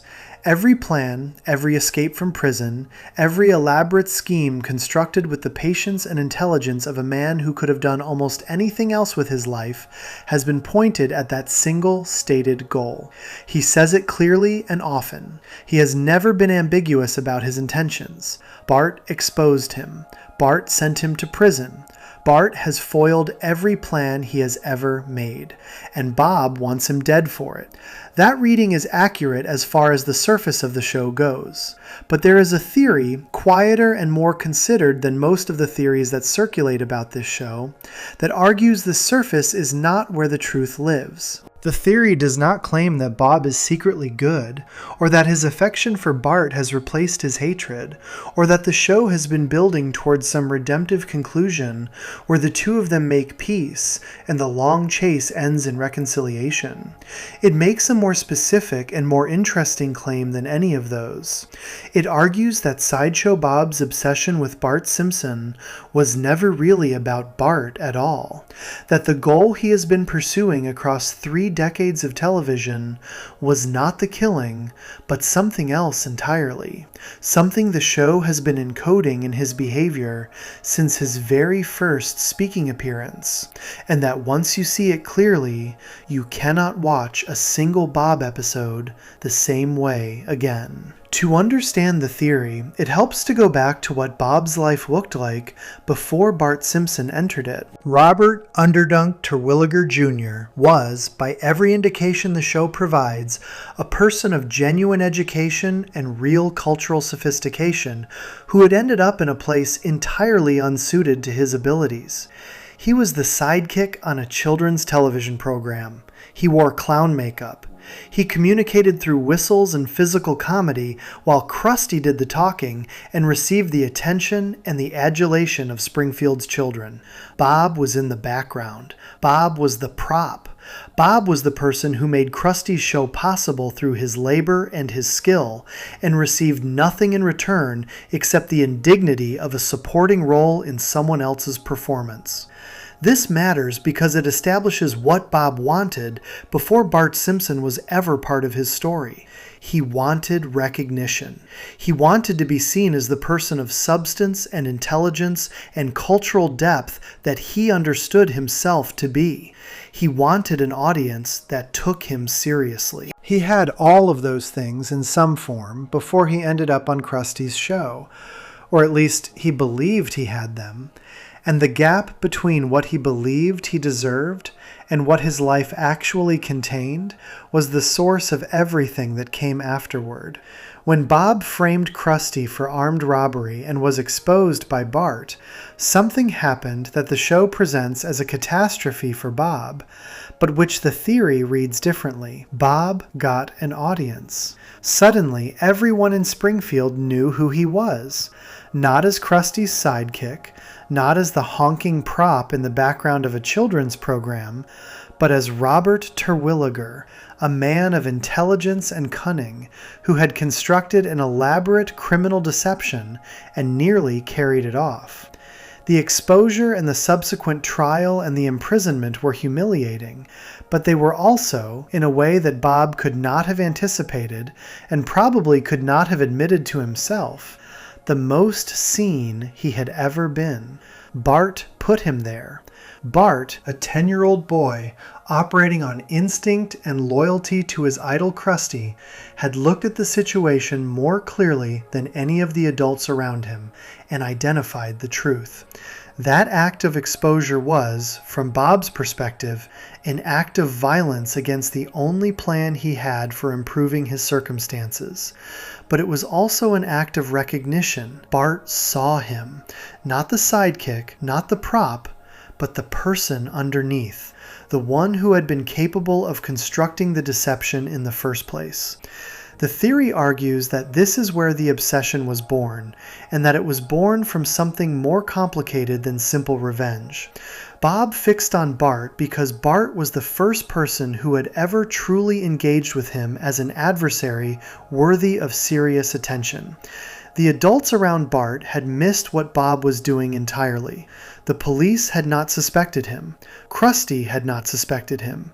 The audience of Springfield had accepted the frame-up without question. It was a child who saw through it, and in seeing through it, treated Bob as someone whose plans were worth dismantling, rather than someone who could be ignored. Every subsequent encounter between Bob and Bart has replicated this dynamic in one way or another.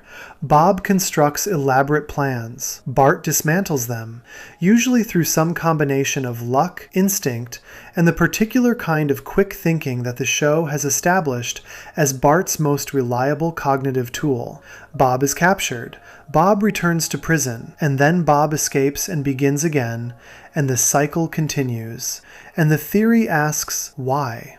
Why does a man of Bob's intelligence keep returning to a strategy that has never once succeeded? Why does he keep choosing Bart as his target, when the most obvious lesson his experience should have taught him is that Bart is the one opponent he cannot beat? The answer the theory provides is that this is precisely the point. Bob keeps returning to Bart, not despite the fact that Bart always beats him, but because of it. Bart is the only person in Bob's life who consistently treats him as a genuine challenge. The planning that goes into each of Bob's schemes is not just a means to an end, it is the end itself, or at least a significant part of it. When Bob is planning, he is fully alive, in a way that he is not at any other time. He is exercising his intelligence at its full capacity. He is constructing something complex and demanding that requires everything he has. And he is doing it in relation to an adversary who is actually capable of meeting him, who has demonstrated repeatedly that he can find the flaw in the plan and exploit it. The Cape Fear episode is the one the theory returns to most often, and for good reason. Bob has Bart completely at his mercy on that houseboat. There is nobody coming to help. There is no cavalry. The situation is as favorable to Bob as it has ever been across his entire history on the show. And he sings.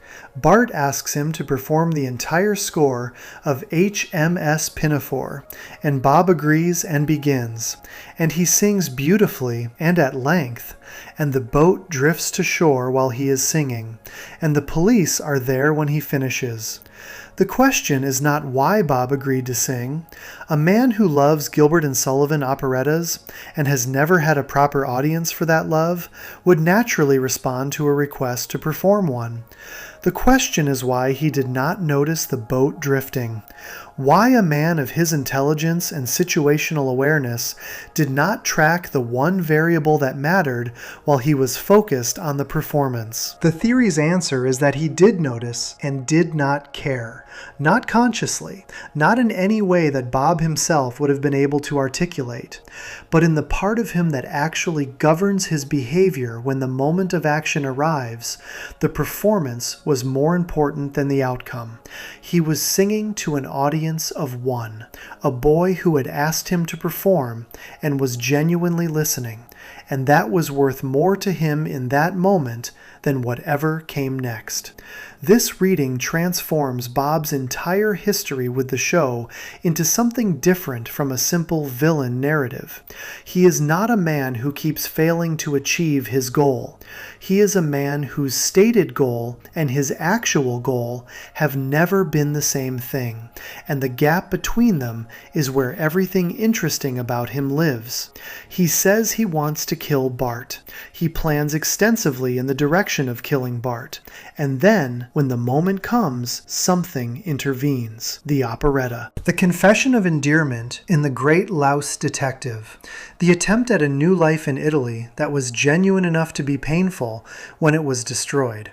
The moment in the season 26 Halloween special when he finally achieved the killing and discovered immediately that it meant nothing to him without the chase that had preceded it. That Halloween episode is the clearest statement the theory has in the canonical text of the show. Bob killed Bart. He stood in the aftermath of his life's stated purpose and felt empty rather than satisfied. He built a machine to bring Bart back to life so that he could kill him again and again, and the killing itself became almost incidental, a repeated ritual whose actual function was to regenerate the chase that gave Bob's existence its structure and its meaning. He was not a man who wanted Bart dead. He was a man who needed Bart alive so that the pursuit could continue, and the killing was only ever a way of temporarily ending something that he immediately needed to begin again. The theory's most poignant application is to the moments when Bob has been offered genuine alternatives. The Italian episode gave him a life that contained real things, a community that respected him, work that used his capacities, a family of his own. He had found in that Tuscan village something close to what he had always wanted before Bart Simpson existed: recognition, a role that suited him, an audience that took him seriously, and he lost it and went back to the chase. And the theory argues that on some level, the loss was almost a relief, because the Italian life, as good as it was, did not contain the one thing the pursuit of Bart had always provided. an adversary who saw him clearly. Bart has never fully understood the role he plays in Bob's life. From Bart's side of the relationship, Bob is a recurring threat who keeps coming back and keeps failing, and who has become almost a familiar figure through sheer repetition. Bart takes the threat seriously, or seriously enough, but he has never sat with the question of what he represents to Bob beyond the obvious narrative of revenge. The theory argues that this asymmetry is part of what keeps the dynamic alive. Bob understands on some level that he cannot consciously access that Bart is essential to him. Bart does not understand this at all. He just keeps outwitting someone who, by every rational measure, should have outwitted him years ago. There is a line from The Great Louse Detective that the theory treats as its most direct piece of textual evidence. When Bob finally had Bart within reach in that episode, without an elaborate scheme standing between them, without any of the usual theatrical apparatus of his plans, he found that he had become, in his own words, accustomed to the boy's face. The line is delivered with Kelsey Grammer's particular gift for making comedy and pathos occupy the same moment simultaneously. It is funny. It is also a man acknowledging, perhaps for the first time out loud, that his relationship with Bart has become something other than pure hatred. Accustomed is not the word a person uses for an enemy they want eliminated. It is the word a person uses for someone who has become part of the furniture of their existence, someone whose presence they have grown to depend on without quite realizing it. Sideshow Bob is a man who was invisible before Bart Simpson saw him. He was the background of someone else's show, the prop in someone else's performance, the talent that went unrecognized because the structure of his life did not give it anywhere to go.